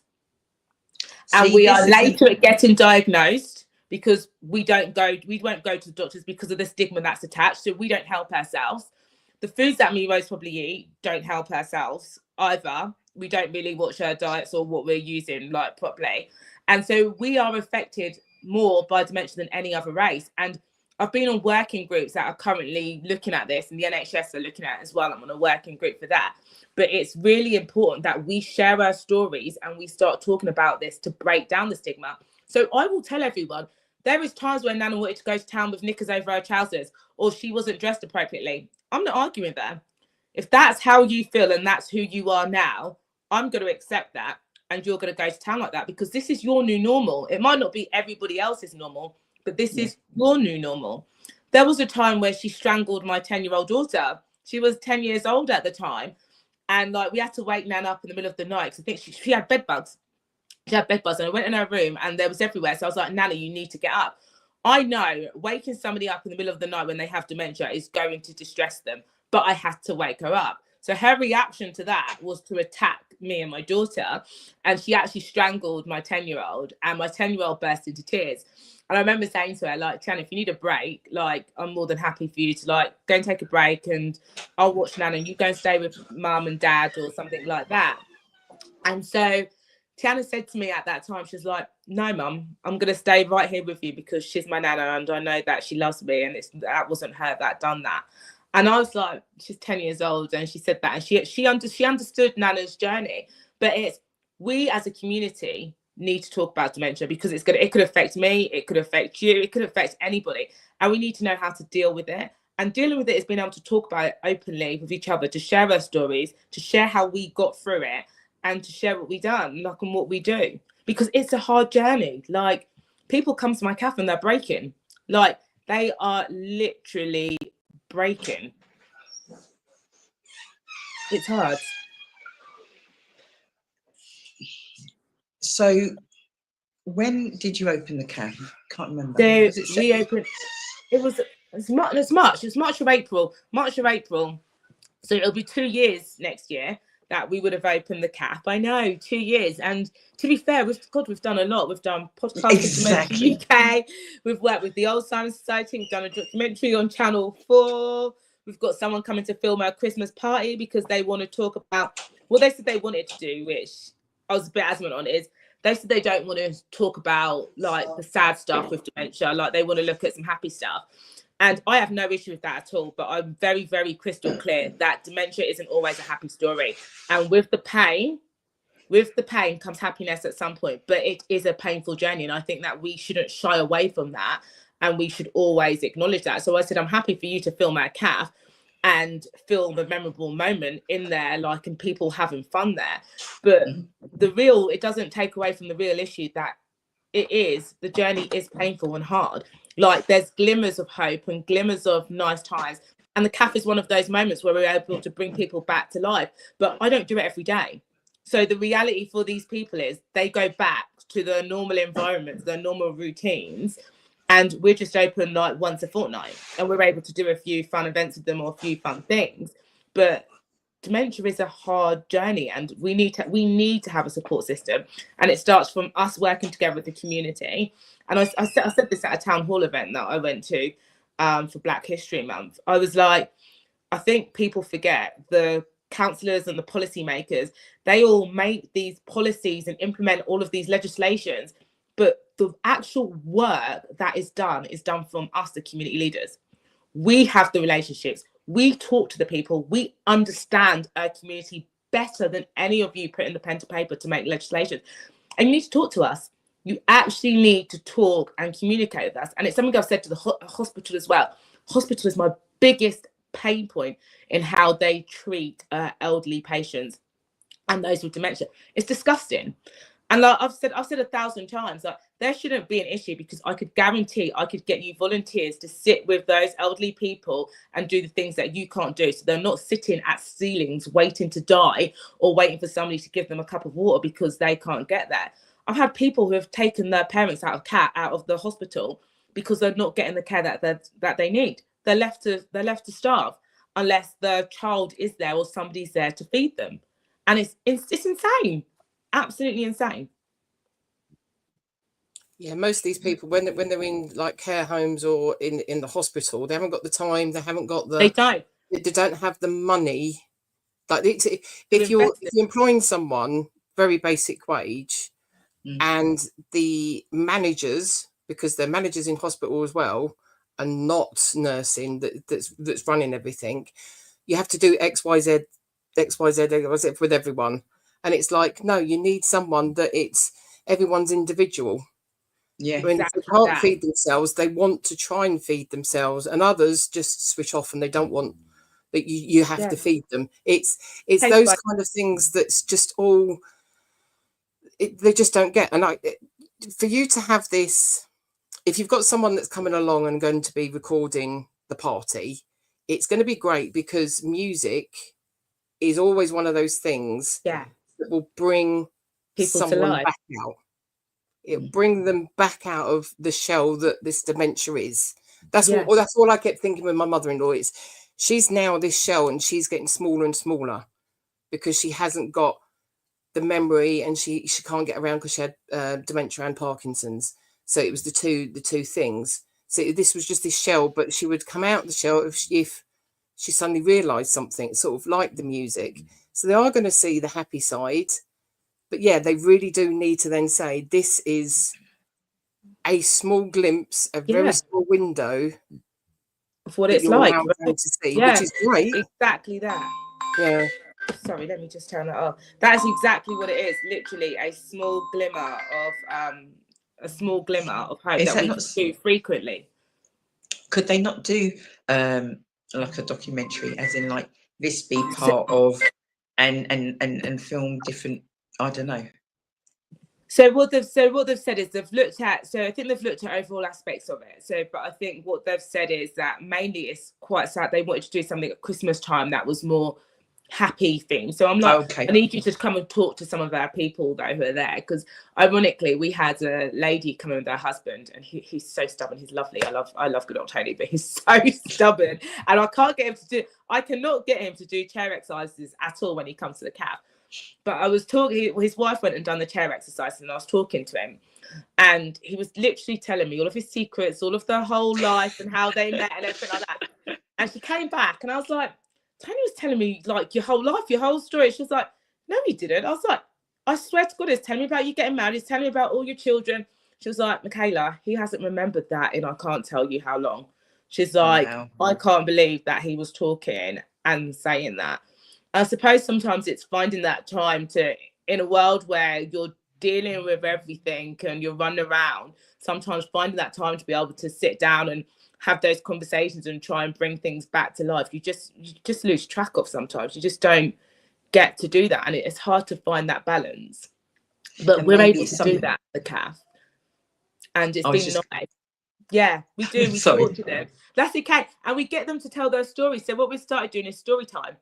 So we get people to come up every week and talk about their stories, talk about their lives, where they're from, their children, family, just like general bits about them, which is like really nice, which we can build on.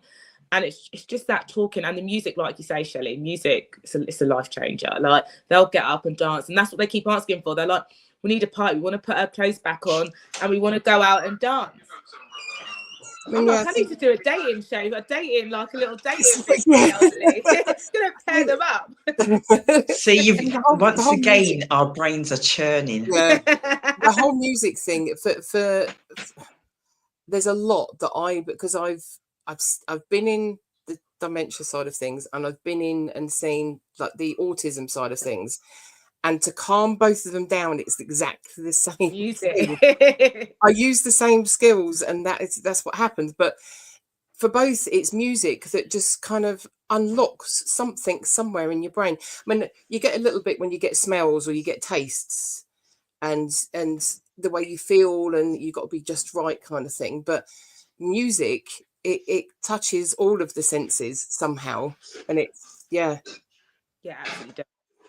I mean, I've been in a couple of old people's homes where they've actually got like they've gone to the cherry shop and got like old dresses and coats and things, and they've put them down the hallways and things, so it looks like you're in your house.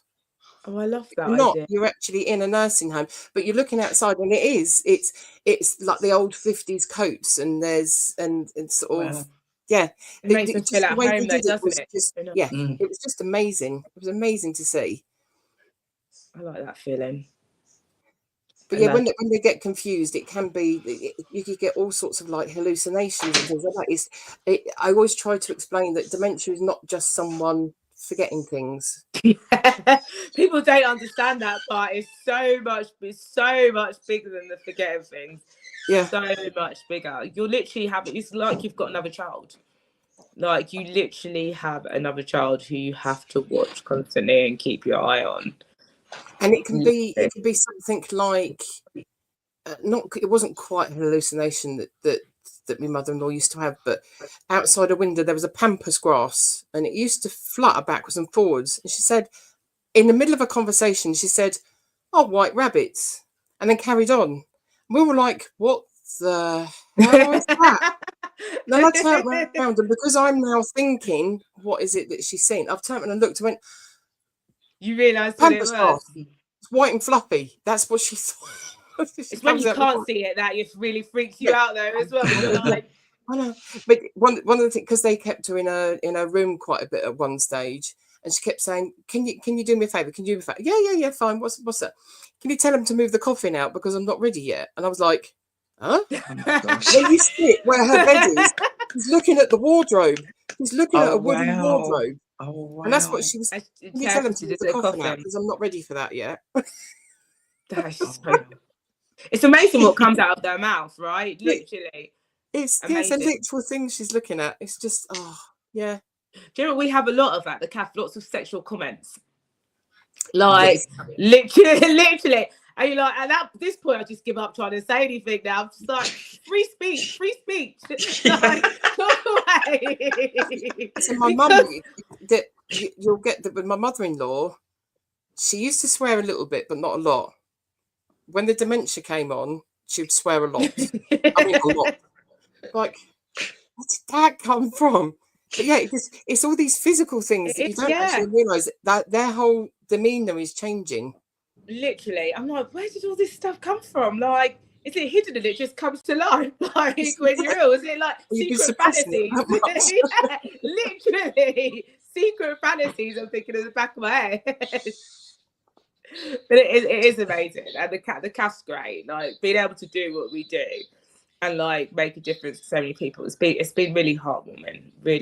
And my kid said that she feels like she's got like a whole bunch of new grandmas now. So that is wonderful. Like literally, like she loves it. Literally loves it. And it's nice that you've got the kids going in as well, because I always see the older generation and the younger generation, but they've done a documentary before on that, haven't they? Where they've got the children going into the old people's home and stuff. Yeah, they make a difference. The kids make such a difference in the lives, and I think they listen to the kids more than they listen to the adults. To be honest, like the kids are like, God knows what to them. They're magic. Like they're literally so magical. And we have them teaching the kids how to knit, and then the kids getting so excited. I'm like, I can't remember if I would have liked knitting at that age, but our kids are like, oh my God, like look what we've made. And it's amazing, like to see them pass something back, and the kids are just so happy with it. Like they're not sitting there on their phones. They're quite happy to learn how to knit and like want to show it off. It's actually amazing. Can I ask? So that's, I can't remember. Is it 13th of December? 20th of December. 20th of December. This is the party, and it is 4 till 8. So we can attend. Am I right? Yes, of course you can. It's 4 till 9. So we've done it 4 till 9. So it's literally, I'll give you some background. So the party is it's not only for people with dementia. This party is about getting all of our elderly people out and about and getting them socializing. A lot of the key things that we heard from elderly people is that they only get to see their friends at funerals and or outside Tesco's in the town centre, and they will sit there. And this is about making them know they're not forgotten. This is about making them know there's still life in them. This is about bringing back some fun to them. And this kind of time for a lot of the elderly people, a lot of them are isolated and a lot of them don't see their family as much. And it's about just bringing some fun and joy to them and getting their dancing shoes back on and bringing back some memories like for them. A lot of them have given us their favourite songs and they love bingo. So we're literally going to do, it's like a 4 till 45, everybody welcome, have some snacks. 4:45 to 6 o'clock, I think we've said dinner, sit down dinner. 6 o'clock, we're going to do a bit of bingo because we have to do at least a full house because they're so obsessed with bingo there. They love it. So competitive. So competitive. Do you? Yes. Fit right in, Fit right in. So we're going to have some bingo and then we're literally going to party the night away. And so it's literally free for everybody over 70. I think it's like £2.50 for kids. We've said if people can't afford to pay, just let us know. It's fine. But it really is about getting everybody to bring their grandparents out, bring their parents out. Let's bring some fun back to these elderly people. Let's give them some inspiration. That's literally what we want to do at Christmas. And that is literally it. Just for them. Just for them. What do you currently need right now? Let's say firstly for this event, or are you sorted? Is there anything that you need help with? Do you know what? So technically, I still need decorators, but I was gonna ask the youngs. Sorry, I've just called you out on the Simply Deez show because they've always said that they'll help, and I just haven't got to that yet to ask you. But Dee, you've just asked me, so you've just reminded me on my list that I actually need to do that. Sorry. What's that? Sorry. Sorry, to ask the youngs. The young, do you know, Pauline? You know the youngs. Oh yes. When you say the youngs, I thought you meant the younger people, but I know. No. So they said they've offered to help decorate before, so I'm going to kind of call that favour in now. Well, they don't know I it yet, suggest sooner rather than later. Yeah. So that's what I'm going to do right after I come up here. Food, we're going to try and sort out like the catering. We have a lovely lady who's off cooks all the time, Merlin. So just going to get some donations. I was going to buy some food, like some turkeys and stuff. But if anybody wants to cook up a batch of food and donate it, please feel free. And that's it, I think, really. So we're going to order the usual cash and carry stuff to get drinks and things like that. But we've got some bags. So what we did get was we got some donations of the gift bags from, it's the purple ones. What are they called again? The charity that gives the kindness, acts of kindness. Oh, yeah, acts of kindness. So we've got some of those. So we've literally got some of those to give out as well on Christmas. And we've topped them up. Our guys, they love word search books. And every time I've seen to buy word search books, they vanish out of the cap all the time. So I've just taken to print it in like tons of word search stuff. So we've done I've printed some little word search books for them to have over Christmas to do while the cast closed for 2 weeks. So we've printed loads of stuff like that and some chocolates and stuff that we've put in. But other than that, it's just donations of drinks if anybody wants to do that, drinks or some foods or snacks for the night. But otherwise, I think we're good. We have a DJ, have a cook. So I think, fingers crossed, we are all good to go, Dee. Brilliant. Literally. It's so, every time I see you sharing and posting and on this, and you're not going to believe what's happened, and this is then, and I'm like, oh my gosh, from something that was just, I know, right? It was literally just something it just that blown up. So when are you you ditching the daytime job? That's what I want to know. Somebody else said this to me. Because somebody else said this to me. Somebody said, I don't think you're meant to be doing what you want to do. Of course not. I don't even know what you do, but you know it. Yeah. I'm doing something else. I'm launching something. Okay, you guys can have the tea because I like you guys. In January, oh my God. Now, if I say this, I actually have to do it now. So I might as well just say it. In January, I am launching Black Girls Can mentoring. It's like a mentoring project for girls that are aged 11 to 21, where we will be able to kind of match them with a mentor to help guide them through things that they want to do career-wise, someone to chat with. Because what I feel is missing as a Black woman and as somebody who works in industries where I am maybe the only Black face, is I never see my peer. I never see my counterpart. I never see somebody senior.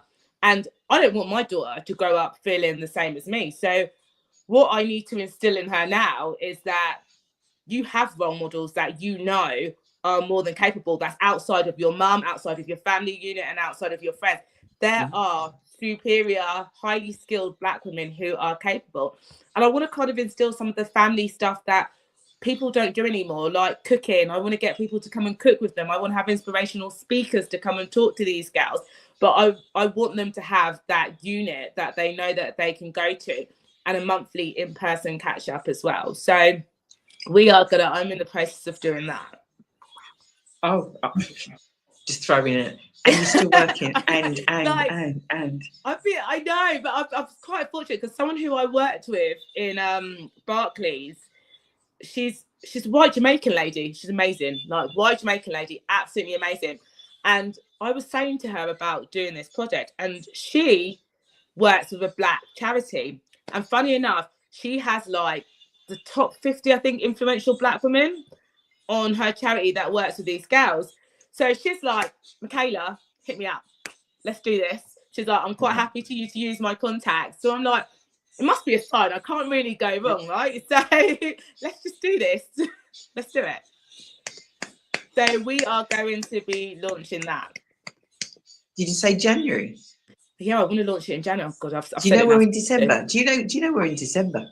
I know, but I've started the plan, Dee. I've started the plan. I've started writing it. So can I ask you? It's going to be basic, just to, if you feel like your daughter would benefit or your child would benefit from a mentor, drop me an email. Give us the reasons why, but your child needs to want to do it. I can't just have you putting your child forward. They have to want to do it, and I want to speak to them and make sure that they want to do it. But we promise you that we will make a difference in your child's life.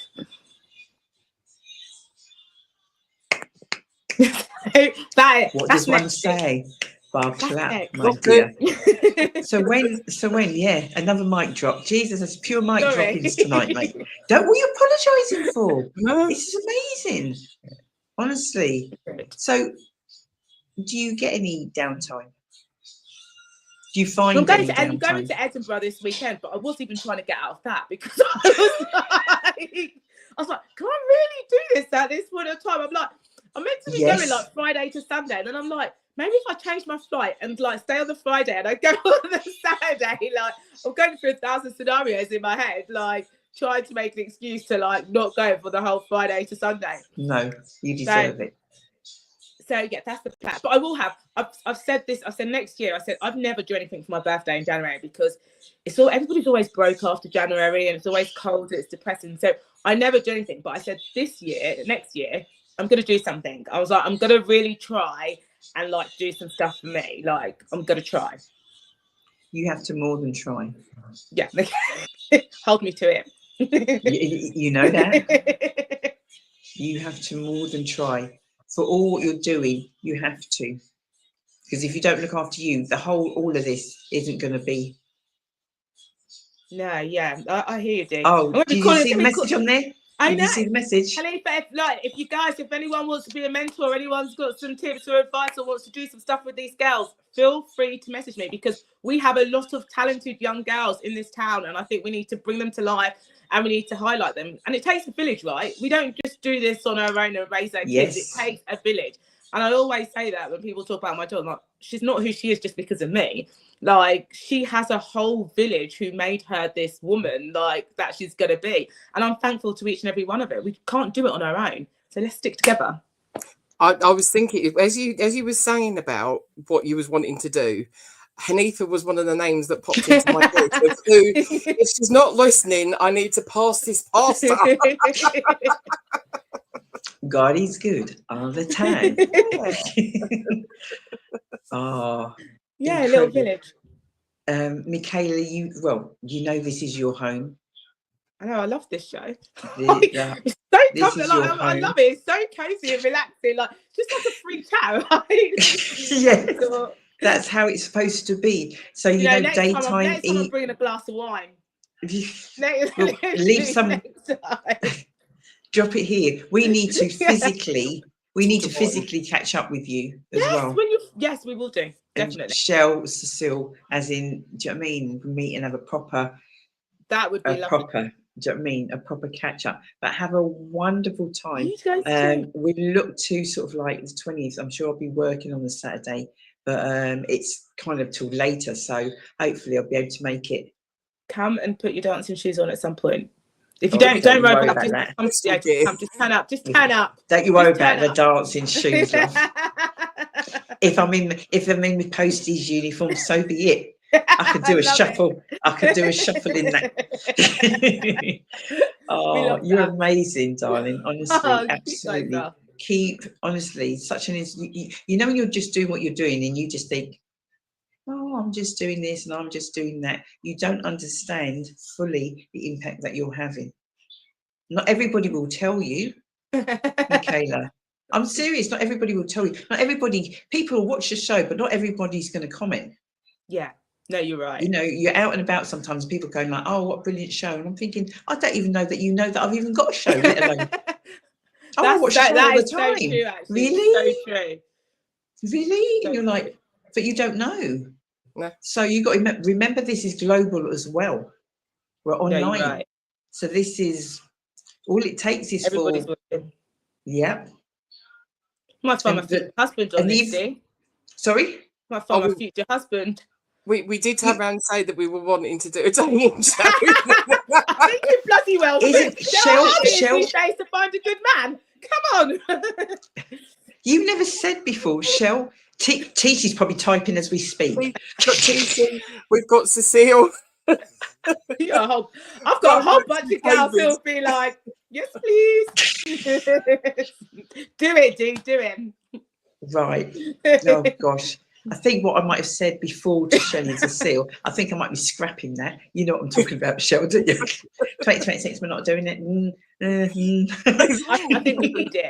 I think we need it. Oh, wow. Michaela, thank you, honestly, in guys. abundance. I've got my next guest. I'm sure, is she there? Shell. Yeah. Thanks, waiting ladies. in the wings. Oh, my goodness me. Before you disappear, Michaela, this young lady here, this is how things should work. This is how things should work. And this is what we do. So, Michaela, Shamiza, Michaela. Hi, Michaela, you're gorgeous. Can I say, oh my God, I'm so absolutely blown away by everything that you do, darling. Honestly, you know that star, that lovely tree. You are that tree, all that glitter, all that sparkle. You bring so much joy, so much life and energy. Stay blessed, darling. You're beautiful. Oh, thank you. See, Michaela's laughing because she's just like. I had the worst day. No, seriously. Before I came on this show, like. I just felt really sad today. I was really sad. I was supposed to go home from like work. And I don't know, I just couldn't get out of this mood. Like, I really just couldn't kick it. But I've come on this and I feel so like you guys have made me laugh. Like, and I feel great after coming on this show. Like, I don't feel sad anymore. Thanks, guys. Bless you. Thank you. That's what we do, and that's what we're here for. Michaela, we will catch up, darling. Thank you so much. Thank you. No, sweet. This is what we're going to do. Linkage. Oh, I'm so. Thanks, guys. So it works. I'm going to tune in. I'm going to tune back in. Before you go, Shelley, don't go. Yes. Shamiza, this is Shelley, vice versa. Shamiza, Shelley is a director, one of the directors of Simply Deez Events.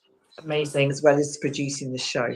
So I needed to do an introduction. So she's not just somebody, she's higher than me. She's higher than me. Let's be honest. So there's an abundance of things that she does, and you'll find out about that. But Shamiza, Shelley, is actually one of the speakers, TEDx. Have you just announced it? But no, Victoria was on earlier. Yes, I know. Yeah. Yes, and we did. It's out there now. It's out there. Oh, we're allowed to announce it. Ooh. I know. Did you hear her? I'm going like, I didn't know that. Didn't know that. So it's real now. Oh, right. I know it's real. We've got to learn all our lines, Shelley. So Counting the. Well, I'm going to sing my way through. I'm singing my way through. Yeah, that's what she's singing and dancing. Wow. I have to say, Shelley, when I saw Dee on the lineup, I was like, yes, yes, yes. Shelley's going like, really? Because she's not allowed to play any of her games. You see, I'm really humbled to be on Dee's show, and I've been following it for a bit late to the party. I wish I'd come on, had the confidence to come on to the show a little bit earlier.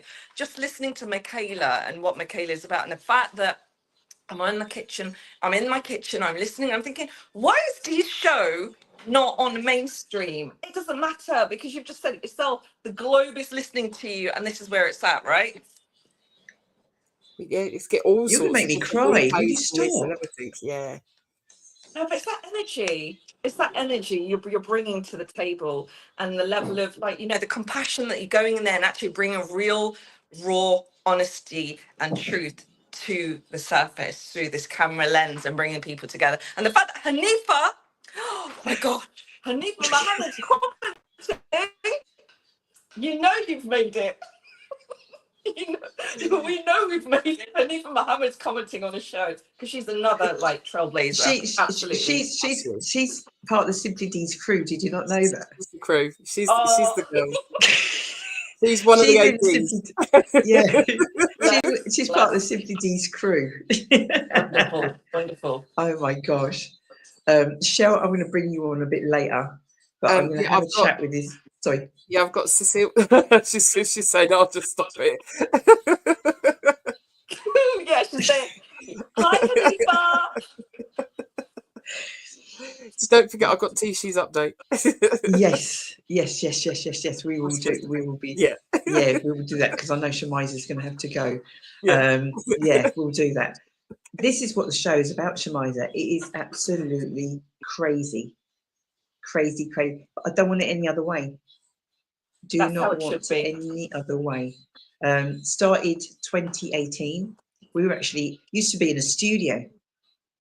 Used to do this once a month, first Tuesday of every month in the studio, and then COVID hit. It's like, what am I going to do? And it's like, you go online, don't you? You go online. And to be honest, I don't know how I used to get people from London and God knows whatever come down for like half an hour in the studio. And now, you know, I've talked to people overseas and everything. So you see, whenever there's been a project, you've always reached out to me, and I've always reached out to you. And we've always got guests from my projects on your show, but I've never come on. So I'm really humbled that on your show, my TEDx talk has been announced. So if there had to be anywhere, it had to be your show. So thank you, Dee. And I don't do public appearances, and you know, if you might have noticed, I've always got that mug in front of my mouth because I don't have any other picture. So this is coming out of my comfort zone. So why not? If I wanted to come out anywhere, I'd come out on your show and be seen by the public without my mug, the picture of the mug in front of my face. Oh, bless you, darling. There's so many people I know that are watching. Because remember, we're live on Facebook. We're also live on YouTube as well. Okie doke. That are watching, that are like, that name. I've seen it before. I've seen it. I've heard it before. But got no idea about you. Or maybe they think they do, but they don't. That's a good thing. No, it's not. No, it's not. Now, because you're doing something in April, and I don't know what you're talking about in April. But what can you share with us? Because we're going to talk about, obviously, your latest project that's just started up. But what can you share with us about Shamiza?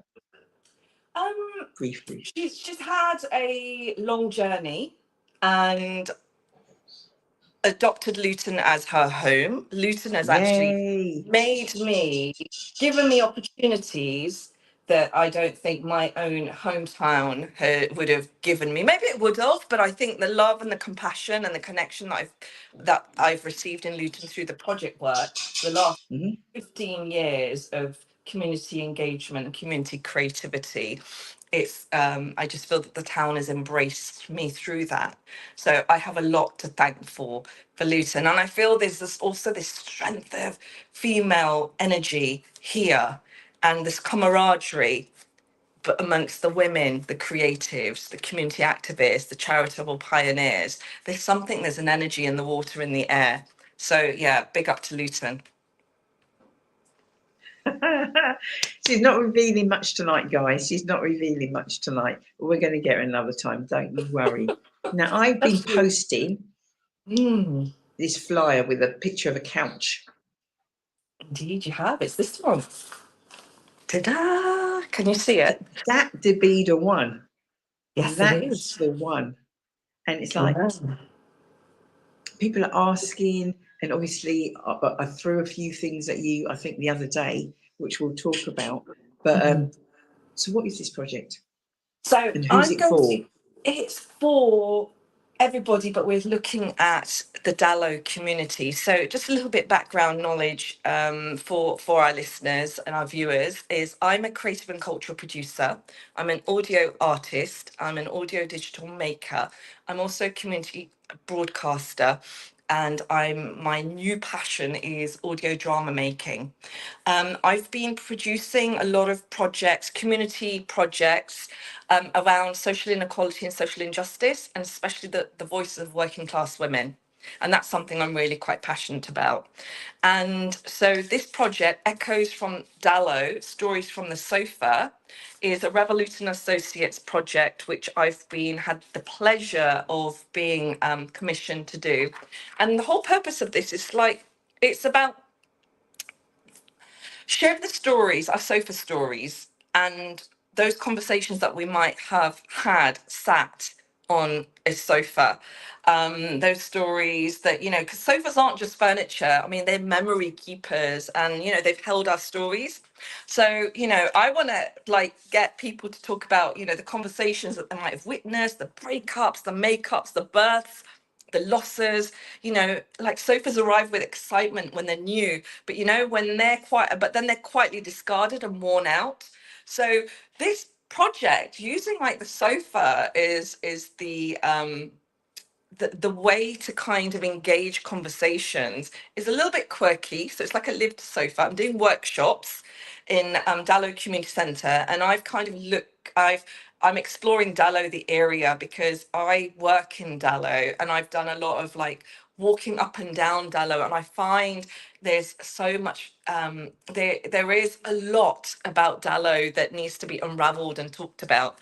So through these sofa stories, I'm hoping to create an audio drama, taking your I've got these worksheets, and these worksheets I'll be just using the worksheets to kind of have conversations with participants about, if they were a sofa, what would it look like?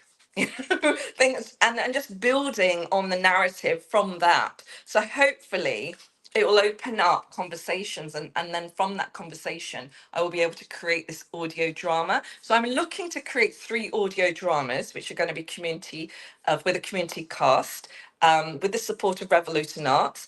And so I'll be developing the script with the participants. The workshops are actually being held at Dallo Community Centre. They are free. We had one on the 1st, which was yesterday. The next one's on the 8th, and then the 8th of December, and then the 15th of December, 6 p.m. to 8 p.m.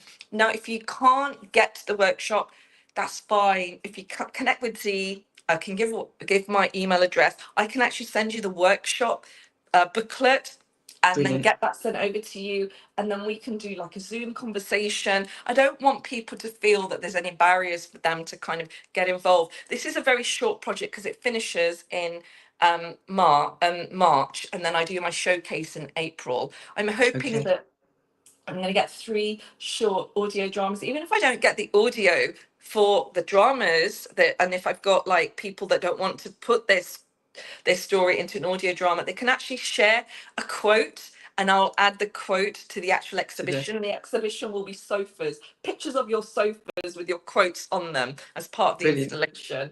So it's I think what was really interesting, Dee, it's like the workshop booklet I sent to Revolution Arts, and Revolution Arts, they were sat there looking through it, and they just thought, "Why a sofa? How can we get engaged on the sofa?" And then they went through the booklet and like, "Oh my gosh, I'm talking about so much. I'm talking about my loss and how I sat the sofa, and it was a trial of motherhood, or it was a trial, like the sofa was the only thing that was, left in my house. My family left.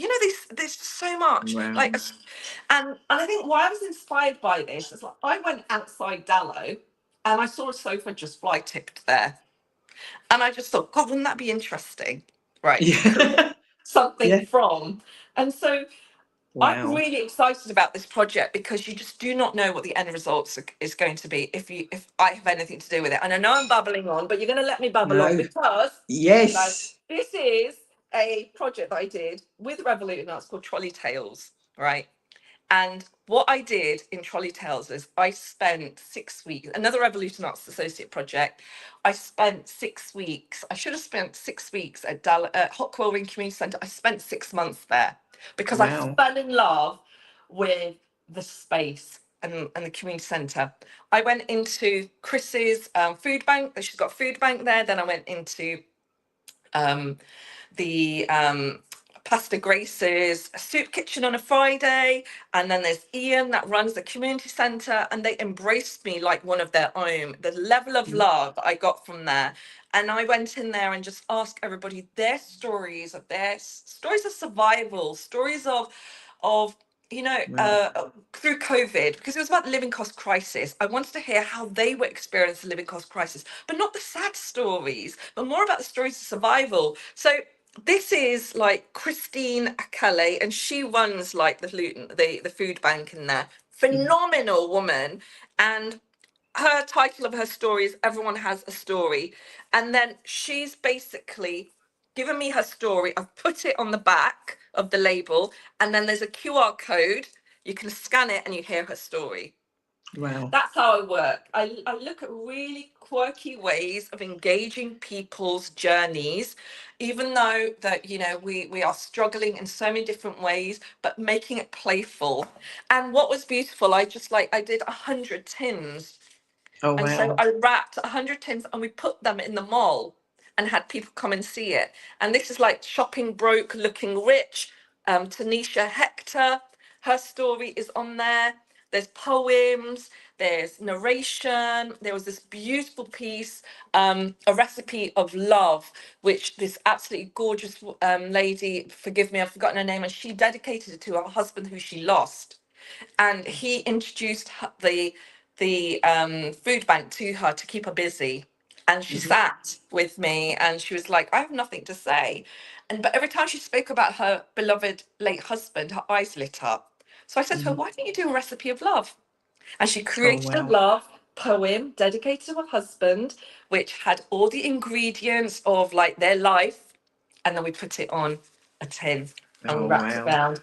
And this one here is self-sufficiency. So I had read me tins, write on me tins. This is actually filled out, but I had tins with the speech bubbles and you could write in them yourself. Put together. So that's just one example of like a wonderful project that I did with Revolution Arts, who funded this. They took a chance on it, and it's one of the projects I'm so proud of, because I think what was significant here was that nobody imagined from the food bank and the supper club that their work could be made with such quality and then exhibited in a space outdoors for people to come and see. And this is where, we are walking art, we're walking storytellers. Everybody's got a story to tell. It's about who you honor that story and how we as creatives share that story and give it a platform. And the pride that the ladies felt actually going to the launch in the mall, seeing their stories, hearing their stories, having people come and see it, just blew me away. And you can actually, if you Google Trolley Tales, it will come onto Revolution Arts website and you can pick it up. It's still there. This is a 2-year-old project. So brilliant. I hope that gives people an insight to just some of the work that I've done. Hanifa, who's listening in, Hanifa is my queen, and she was part of the Mother Monologues, which was my Yes. first project.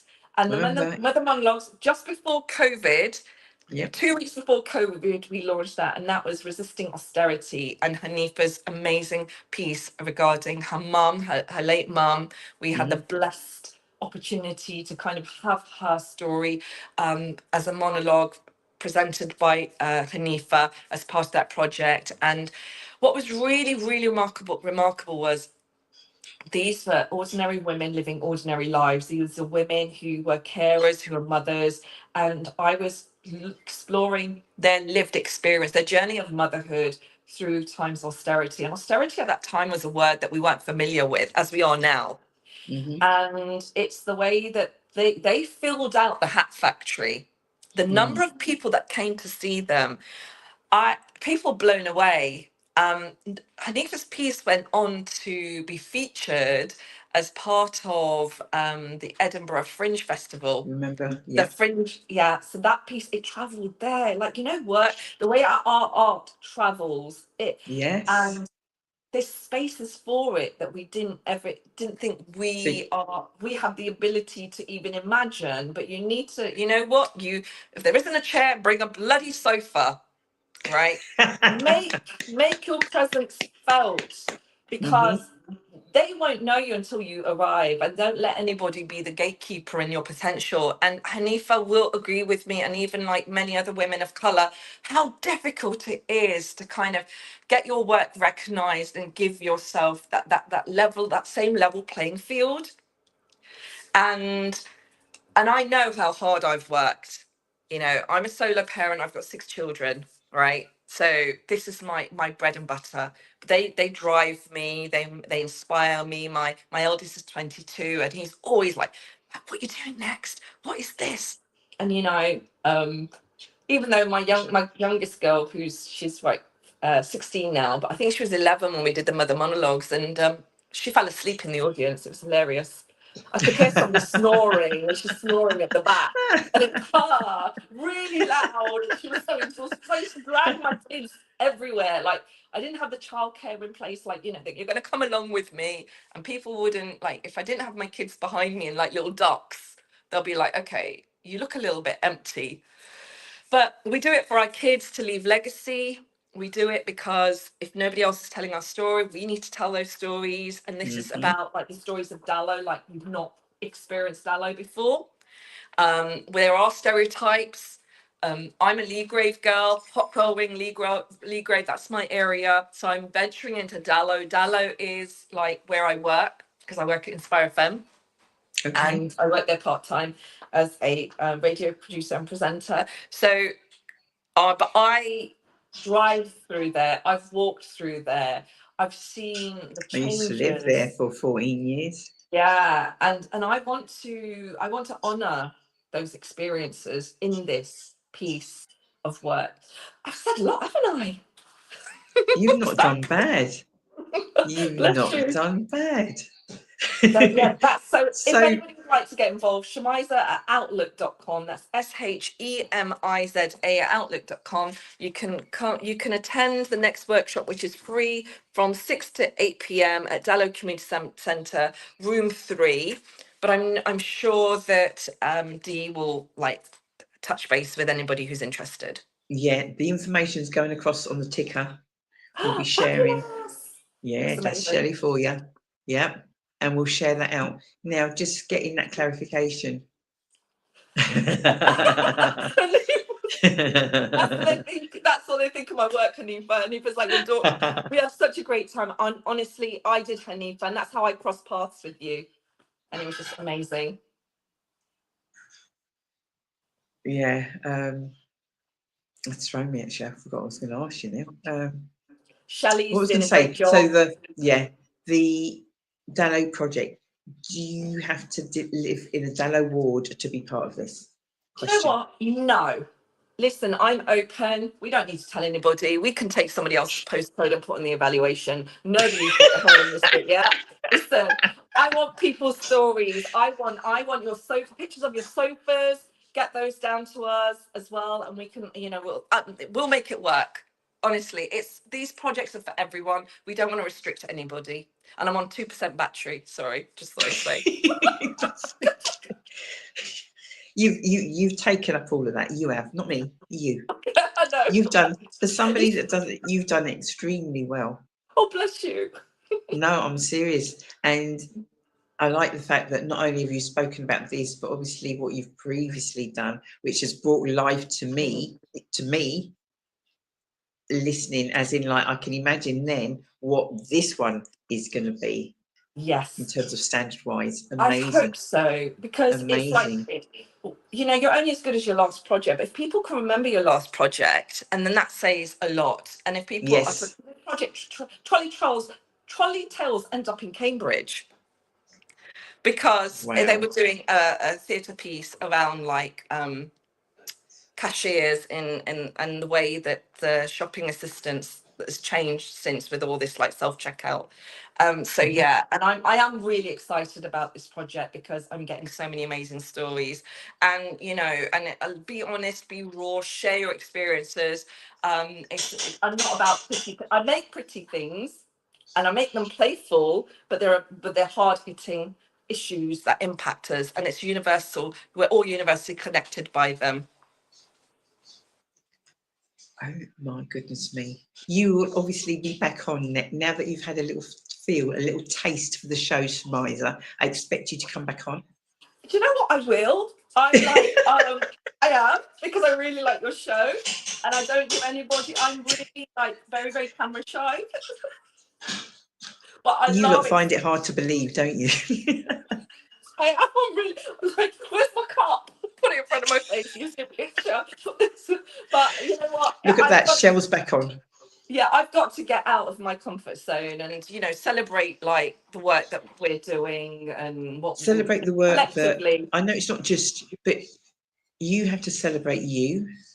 Yeah. And at the end of the day, we don't sort of like, we're like, oh, and you're doing amazing. You are doing amazing. Thank you. So don't thank me. Okay, all right. Thank me, Shmiza. Yes, yes. Bless you. No, it's I think there's another thing that we don't applaud ourselves enough, and I don't know whether that's the systems that we're in, and we need to do more of that. But it's been such an absolute pleasure. Just before the 1% battery, I should have charged my phone, but I came from a workshop. Because there's another workshop I'm doing, like, around my other projects about the Kashmiri community and the Valley to Vauxhall, and about their journeys as well. So just plug that one in. But this is what you're supposed to be doing, plug in as much as you can. What's wrong with you? Bless you. So this I'm serious.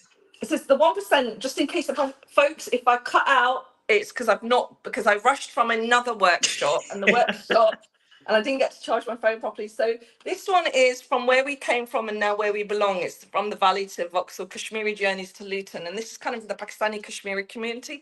My heritage is Kashmiri. And in Luton, there we have a large Pakistani Kashmiri community here. So this is a heritage project which is exploring from the 1960s up until now, and the contributions of the Kashmiri community in Luton. And Vauxhall may be included in that because they did come to the factories and work here. So this is workshops for this on Mondays. Tuesdays. Yes, Tuesdays. Dallow Community Centre, 2nd, 9, 16th. We've already done one today, 6 to 8 p.m. and it's free as well. No booking required for that. And it's the same contact details. Wow, fabulous. Shelley, before she disappears, what did you want to say? No, it was just, as you said, as soon as you said Vauxhall, it's exactly what I said earlier on. The fact that Luton has got this huge melting pot of all these different cultures and backgrounds and things, purely because you had Electrolux, you had Vauxhall, you had Skeff, you had all these major factories in the town, and we're still there. We're still going through that now. And I heard you mention that, and I liked what you said there. And it is really important about celebrating other events like the Irish, Irish Day, and it was really fascinating. And I really have enjoyed listening in to your show, Dee, today, even as a guest, but also listening in. It's been really kind of like I've gained a lot of knowledge. Well, that's what we do. Yeah, that is what we do, and what we want, sort of like guests that come on not to, right, just the fact that you're a guest, but it's actually connecting with those people that were on the show as well. And it's like, well, actually, can we support one another? What can we do to support them? If that's a case of even Michaela being on maybe Inspire FM, you know, just, yeah. Fabulous show called the News and Culture Show, led running by Laura and Paul. It's a great show. We had Naz Knight, who is Luton Town FC's Yes. poet in residence. She performed a poem on Inspire FM, which is going to go out on Wednesday, 6 p.m. Folks, do listen in to it. I mean, it's the first time Naz has actually performed that piece. So we were really honoured to have her on the show, which is the News and Culture Show on Inspire FM. And it's another show that we really want. You know. Your phone's dying. I'm trying to come on if you've got You Dalek. I know we're getting all Dr. Who here. It sounds like you're really cold. I love you and leave you. Thank you so much, everybody, for having me. And thank you.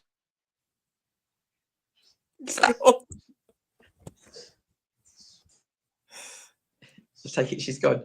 Definitely gone. Yeah. Yeah. Yeah.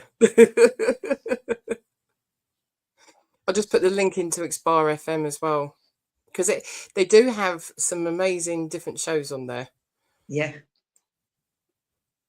And if you heard Shemiza, like Shemiza, I've been messaging her and I don't even know for how many years, way before COVID, different things. I think when we were doing the book, I think we were on her show. No, that's Imrana. Imrana does the book show. Yeah. Oh my goodness. I think Victoria only to do the show tonight was today. That's why when I did the thing, there was only one person, because there was only one person booked for the show at that point. That's how it goes, guys. Anyway, before I say any more, you got Tishi. Yes, I was just listening to her saying it's you now. she's half listening and half doing something else. As usual, as I said to her when she sent it to me, said, did you get my update? I have not read this, so I read it out on the show. So, Tisha's update. Hello everyone. Since the last show, life has been good. I've been really reflecting on this year and thinking about how fast it has gone and what my life goals are for next year. I've been working out hard with Sasha and making sure that I keep myself flexible. I bet you do.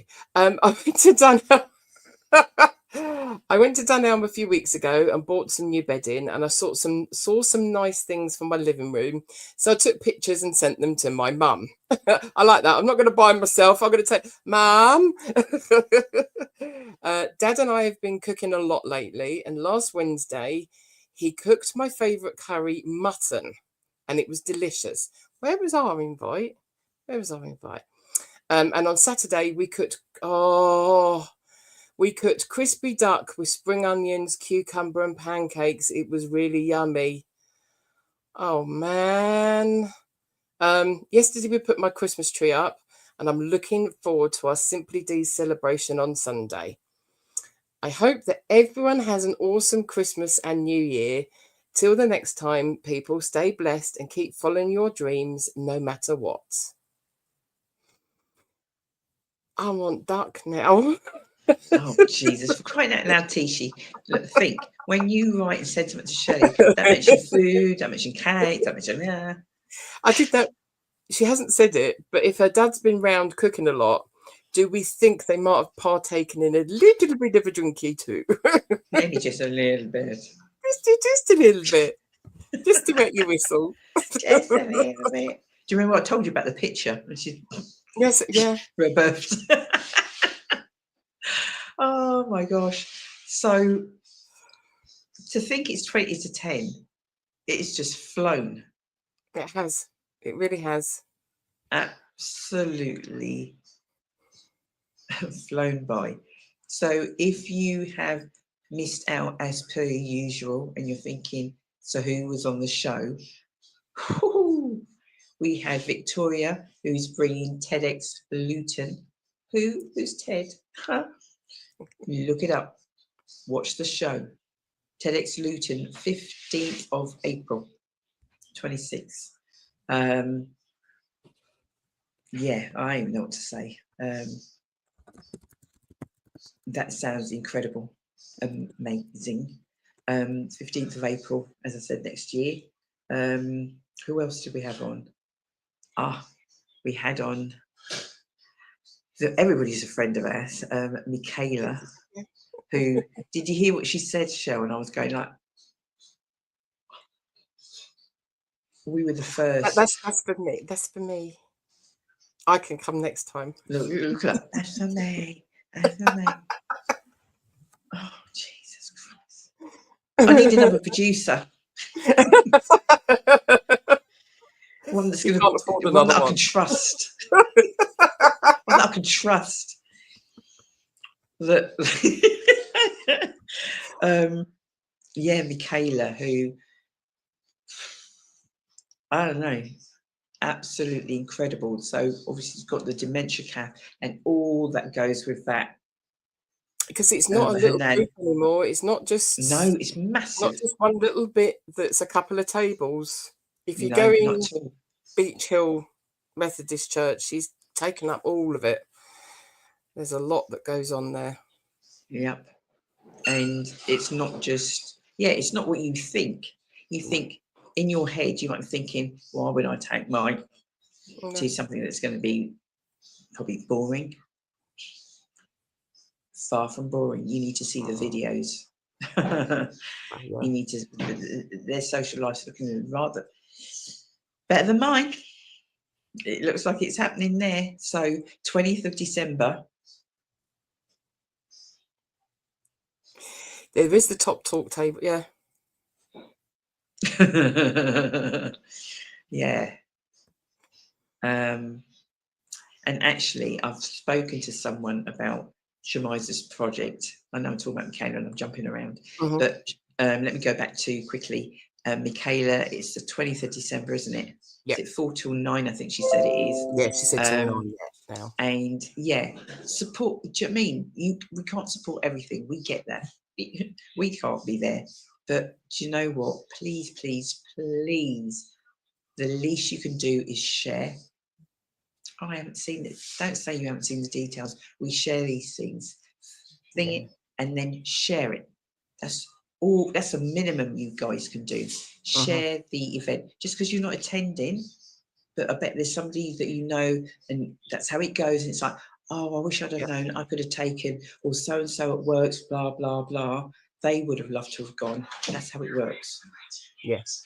So that's Michaela, and then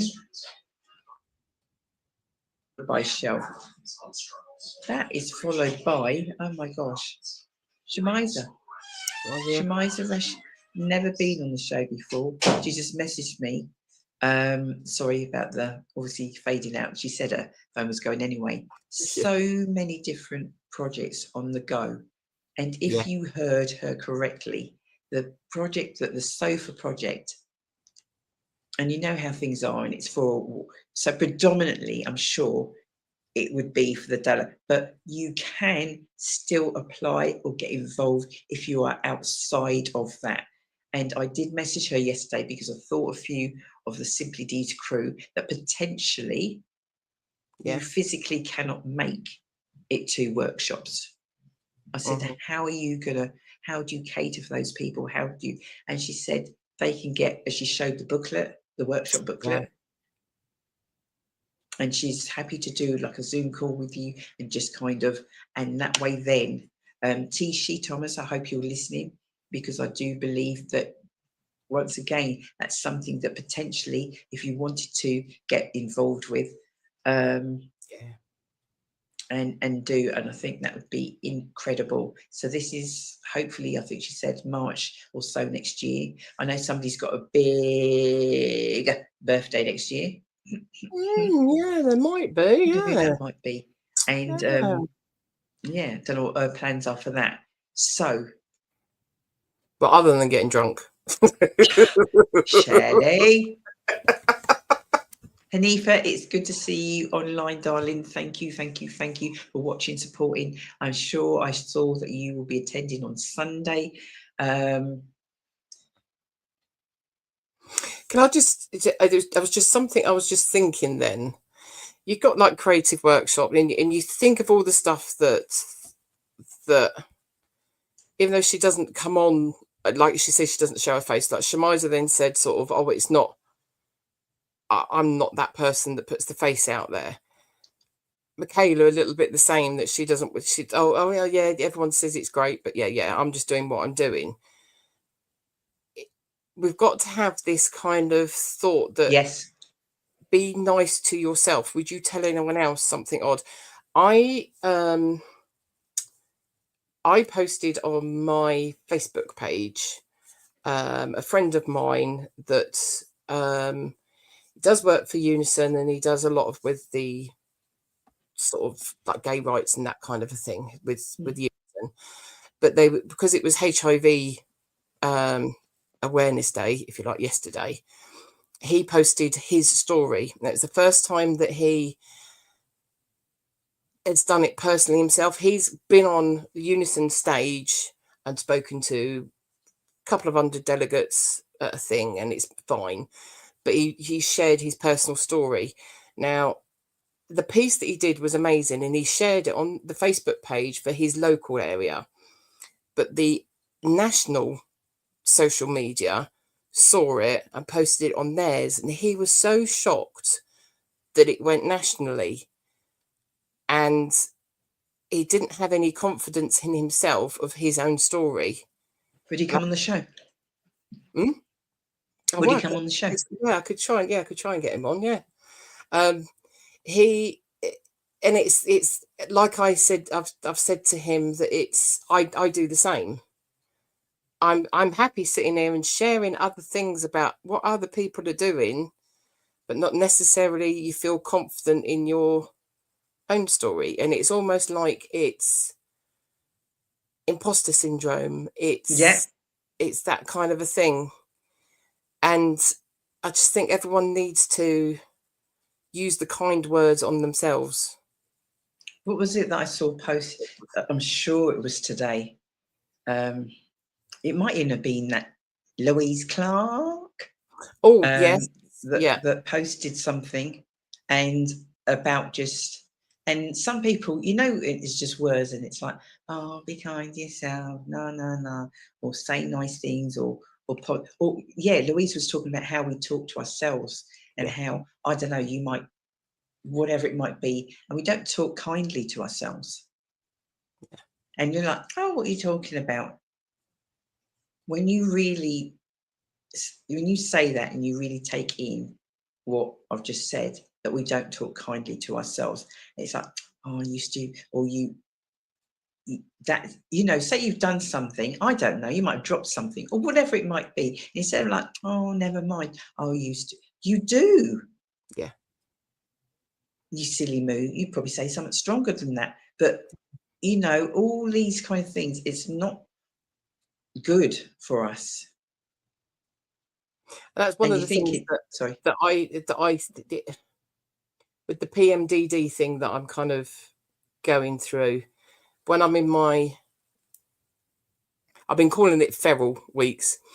When I get like that and something happens, I get more clumsy naturally anyway. I always have done, lead up to the period, and then I get more clumsy. But then I turn that on myself, just as you say, like you drop something and it's like, I've really berated myself, and you're like, it's fine. And I did it today. I was carrying my bag and carrying a box, and my bag loop got caught round the door handle as I was walking through it. And I really had to take a second and like, no, don't start having a go at yourself just because you've caught the handbag loop. It's the silliest thing. But yeah, you can really be nasty to yourself, and it's not good. I don't know where we've all got it from, but we all seem to do it. Yeah. and you're thinking like, right, okay, you get to a certain stage and you're not gonna, and you do. And exactly what you said, you have to catch yourself, and it'd be like, yeah. stop. It's also the thing as well that you'll quite happily stand up for someone and big up them and whatever else, but you feel so strange doing it for yourself. Like, why am I not celebrating that I've done whatever? Why am I not celebrating that? It's such an odd. You do stuff, and you're thinking like, why do? And if we were to stop and take the time to write down our achievements, and we've written 10 things on there, I bet your friend can write 50 things. Yeah. You're thinking like, how have I only got 10, but they've got 50? But the 50 that they've got are legitimate and are correct, but you can only find 10.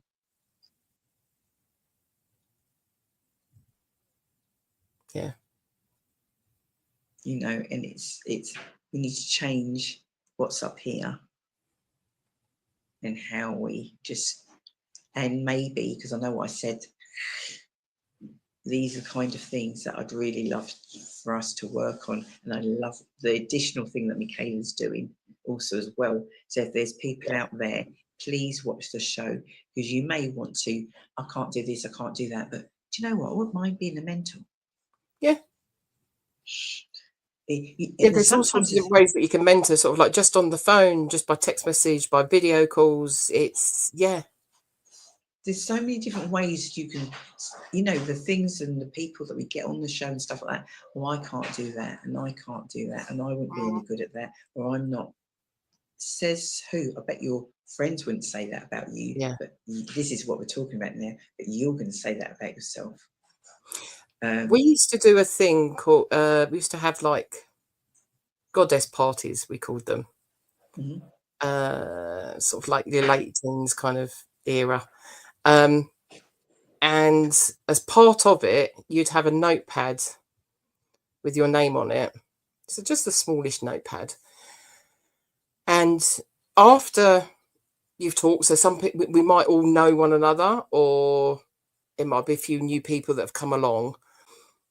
You would then pass your notepad round to everyone, and they would write something in it. So it could be something that's mentoring. It could be go for your dreams. I know you've said about this and that and the other.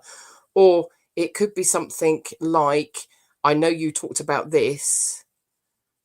I feel that too, but I didn't want to say that because we're in a big group of people. You know, you could write anything you wanted down in this notepad. But all the notepads just got passed round, and you just wrote in everyone's as and when at a certain point. And it was just an amazing thing, because sometimes you feel weird when someone then says, oh, you look really good today. And you go, oh, no, not this old thing or whatever. So you wouldn't take it if they told it to you, because you've taken the notepad away and you've read it in your own time. It hits different. It hit different. I like that. It was just something I weirdly remembered the other week, and it was like, yeah, that was a good thing that we used to do. Yeah. So many seeds are planted in my head today. It's not good. It's not, people. Last show of the year. It's not good. Shelley's going, oh, it is not good, guys. It is not good. Is that why you grow your hair, so that you can hide? What's that about? If I can't see you, you can't see me. Yeah. It's that 3-year-old me that's hiding my head behind the pillow, and you can't see me. I'm hiding.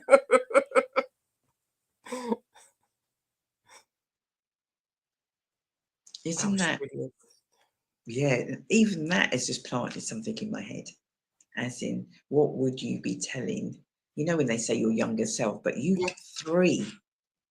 You know, when you say younger self, in my head, you're talking teens or maybe early 20s. Younger self.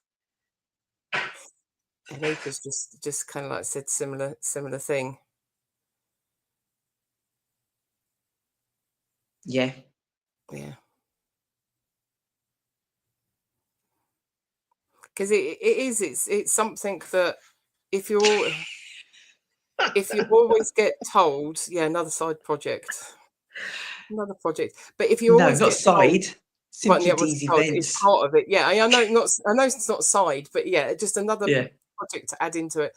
But if you always get told that, I mean, Ruby Wax, I know the background of Ruby Wax because she's spoken about it when I've done some of her frazzled events. But everyone's now seeing it because she's doing it on, like, talking about it on Celeb. Get me out of here. And she's always got told it was a certain way, so she doesn't feel any love from her parents. There's no love there at all because it was a very clinical kind of, we had a child because we were supposed to have a child kind of existence for her. So it's exactly the same thing. If you always get told that you're the wrong size or you don't fit in, you put that on yourself. It's something you've always heard. So it's, oh, that's just me then. Yeah, it's just in, yeah. Sometimes I don't feel comfortable in dresses because I don't feel comfortable in dresses because of where my body parts kind of stick out. And I know where that hang up comes from.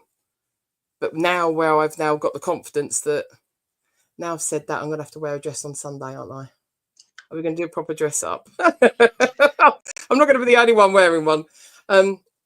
But yeah, because I found one that I liked and it fit, I now know what shapes to go for. But yeah, I could have just said, oh no, it just doesn't work on me. I won't wear dresses. Do you know what, Hanifa, I've read, obviously what you've written there, and if only you knew, my love, if only you knew. But I think that's a good idea, actually. Has he done his dinner? Yes. And guess what he's cooking? What's it? Oh no, he's not doing Chinese and all. No. Oh, is he doing curry? Yeah. He said he'd do it when he got in, but he was supposed to be in early, but he only just got in an hour ago. But oh wow, he's at it. He's a new man, love. He's a new man. Time is ticking, guys. When I say time is ticking, time is literally ticking. Yeah, I've got to get up in the morning early too, like you. For me, this is early. I've got to get up early sorry. the same as you because I've got a long day. Yes, we need to rest, and we've got a busy weekend. If you're not said what you're bringing, we've got enough sweet stuff. But yeah, grateful for whatever that might be. So many different people on the show tonight. So many things for you or people to get involved in. Is there any reason for you to be on your own right now, Shell? When I say on your own, there's things, there's organisations, there's people. People sort of say there is no help, there is no support. I'm not saying it's out there in abundance, but I feel the point of is in certain there is. And sometimes it's not in the place that you think you're going to get it from either. So don't automatically assume I've got this, so I need to go there. Just this keep is what I'm saying. Mind. Yeah. Even something as when I've seen Michaela posting videos about the dementia, I'm thinking, hang on a minute, I'm sure this is supposed to be a dementia cafe. Yeah. And they're doing exercise and they're doing this and they're doing that. And there's just a whole, I see young people, I see old people, I see different, and she's managed to, that is a village that is being built there. Seriously. Yeah. And it's a case of like, oh, I don't, whatever, or I don't get out. Well, do you know what? There's so many different places and things where you can just volunteer your time. Do you know what? Time is potentially more important than money. Yeah. You're thinking like, really? That's how I feel. And there's all sorts of different organisations that call out for volunteers. Yep. And yeah, they kind of do want one every, like, so you've got a volunteer for every week. But if you've only got like that one night a month or every other week or whatever, it's going to make you just be grateful. Yeah. Yeah. There's something like, it could be even like Michaela's, and they it's every other week, I think. Yeah. But you might only be able to do like once every 2 months. Yeah. So just be grateful for that help. If anyone has actually got some experience that they can bring to it, because it's your life. Yeah. Even so if you go along to like scouting and guiding, you've never been in a tent, you've lived a life that could be different from what those kids are seeing, and you impart that wisdom. If you go to the dementia cafe, you've got no one around you that's ever had dementia. You're just sitting with someone, and they could resonate with you than they would do someone else. Yeah. And I think that might even be sort of like, you know, when Michaela said that guy, and he's shared so much with her, but yet he isn't saying boo to anyone else, anybody else. It's just, do you know what I mean? Somebody different, and it could just be your tone or whatever. And all of a sudden, we've got verbal diary, and it's like, oh my gosh, it's been held in, and then all of a sudden, like, I've got so much to say, and then stum again. You know, yeah. And it's how you are as a person as well when you walk into those kind of situations, because quite often I've had it where I've walked into nurseries, or I've walked into old people's homes, and people resonate with me because quite often it's the big fat smiley face, or I've giggled at something, and it's just shown someone like, especially when it's a nursery, because quite often if it's a place that I know, or like the mums and tots group that I used to go along with my friends and their kids, it was the amount of times that you turn around and look, and it'd be me in with the kids. So guys, on that note, as we end our show for 2025, help me. Wow. There's my husband. Come here. Shelley says she's coming around for some curry. You're welcome, apparently. Oh, flipping neck. Curry Chinese. You're on a roll, love. you might have to cook for the rest of the week. See, don't say that to me. Don't say that to me. He's not supposed to tell anyone. Should have been enough to find out how cooking dinner already. So he's live.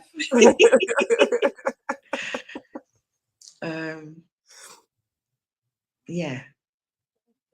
I'm saying this is the last show. Who knows? I might do a special. Yeah, I'm really surprised if you go live on Sunday at some point. Yeah, we'll do that. But yeah, I'm sure there'll be something else in December, guys. If you can't make Sunday, there'll be another show. We're going to do another show before the end of the year show. But we'd like to thank you to all of those that have supported in whatever shape or form that might be throughout this year and our 11 years. Remember, this is 11 years of celebration. Wowza. Didn't do anything last year, one of them years, but yeah, it's just to get together, guys. It isn't, if you're thinking, I know you said about wearing a dress shell, but people thinking like, do you know what, I've got nothing to wear, or I've got to go out and get something to wear. No, you do not. No, you do not. It's not about that. Another year, we don't know what circumstances might be. So do you know what? We're just saying hi. We miss you, and it's nice to meet up in person. And we do stuff online, and then we can obviously accommodate so many more people. But it's nice to catch up in person, physically as well. Yeah, it kind of harps back to the reason why as well of the Simply Deez and the conversation that we had and how we kind of reconnected. Yeah. Connected. And so many people people don't know what's going to happen. Yeah. Along that way, on that journey, short space of time, I'm just trying to think if I physically met Michaela. You see what I'm saying? I'm thinking, have I met Michaela?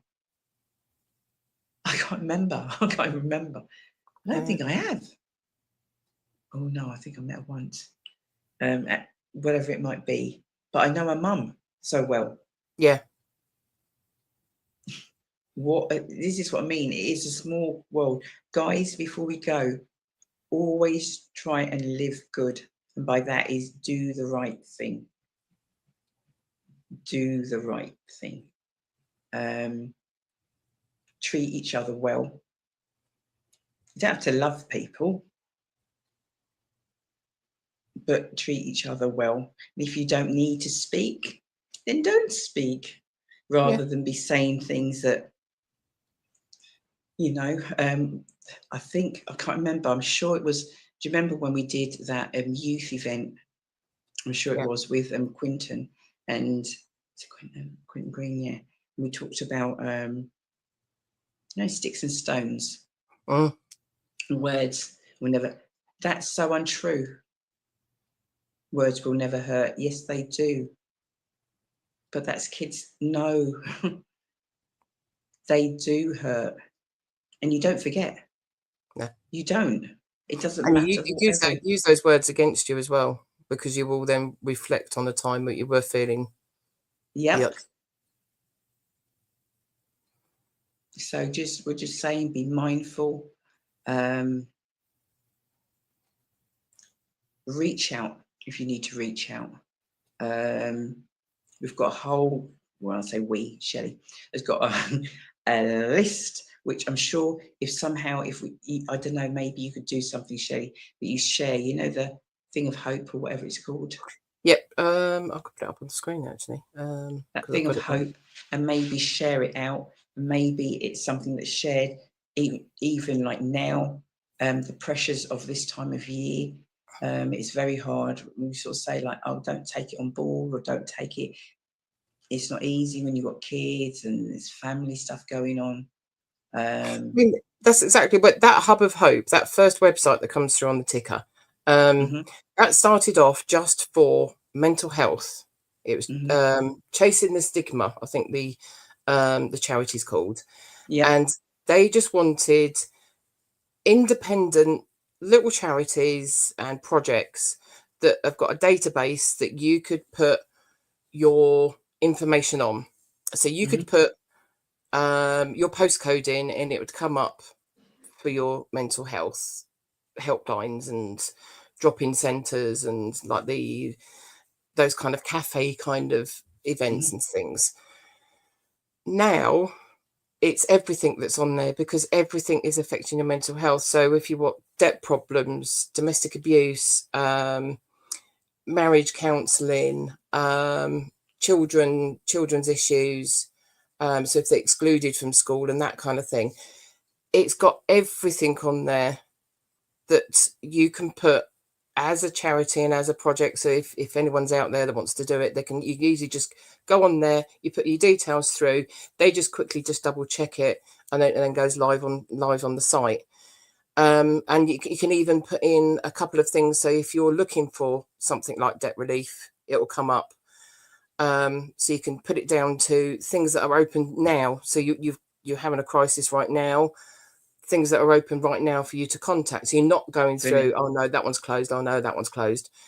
And it's also then got the bit on there that's just for youngsters, for the kids. So I think it's under 21s. I think the age range they put on it. So if it's specifically for children, that it's got their contact details on.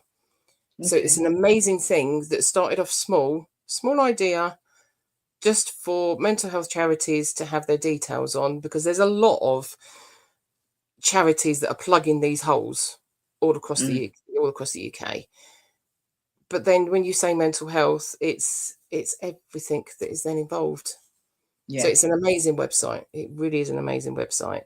And quite a lot of charities now don't bother doing their own helplines information. They will point to that. Yeah. Which then covers sort of like so many. Yeah. Fabulous. We are going to be back, she'll probably be back on Tuesday. But as in like the Real Talk show. See if we can do a Real Talk special, guys. See if we can sneak one in without Shelley knowing. She'll set it up but won't realise. She won't realise we're not in January. She won't realise. The way my brain's been going recently, yeah, possibly not. I might get away with it. See if we get some special guests on. But yeah, hopefully we'll see you Sunday. And if not, please, please, please look after yourself. Okay, so for now, ciao, ciao. Postwoman D needs to get some sleep. No, no, no, no, no, no. Yeah, please, if you see her on the road.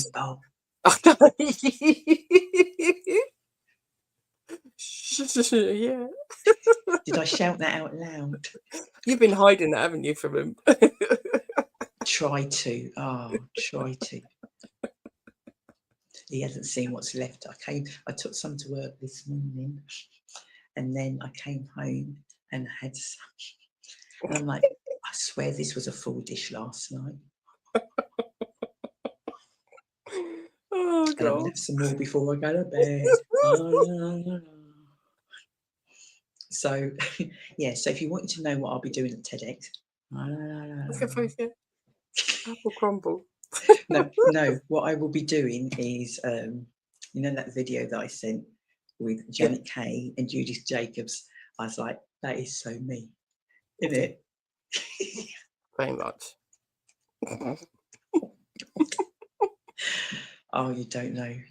Anyway, yeah, I'm babbling on. Yes. So excited. I don't know why.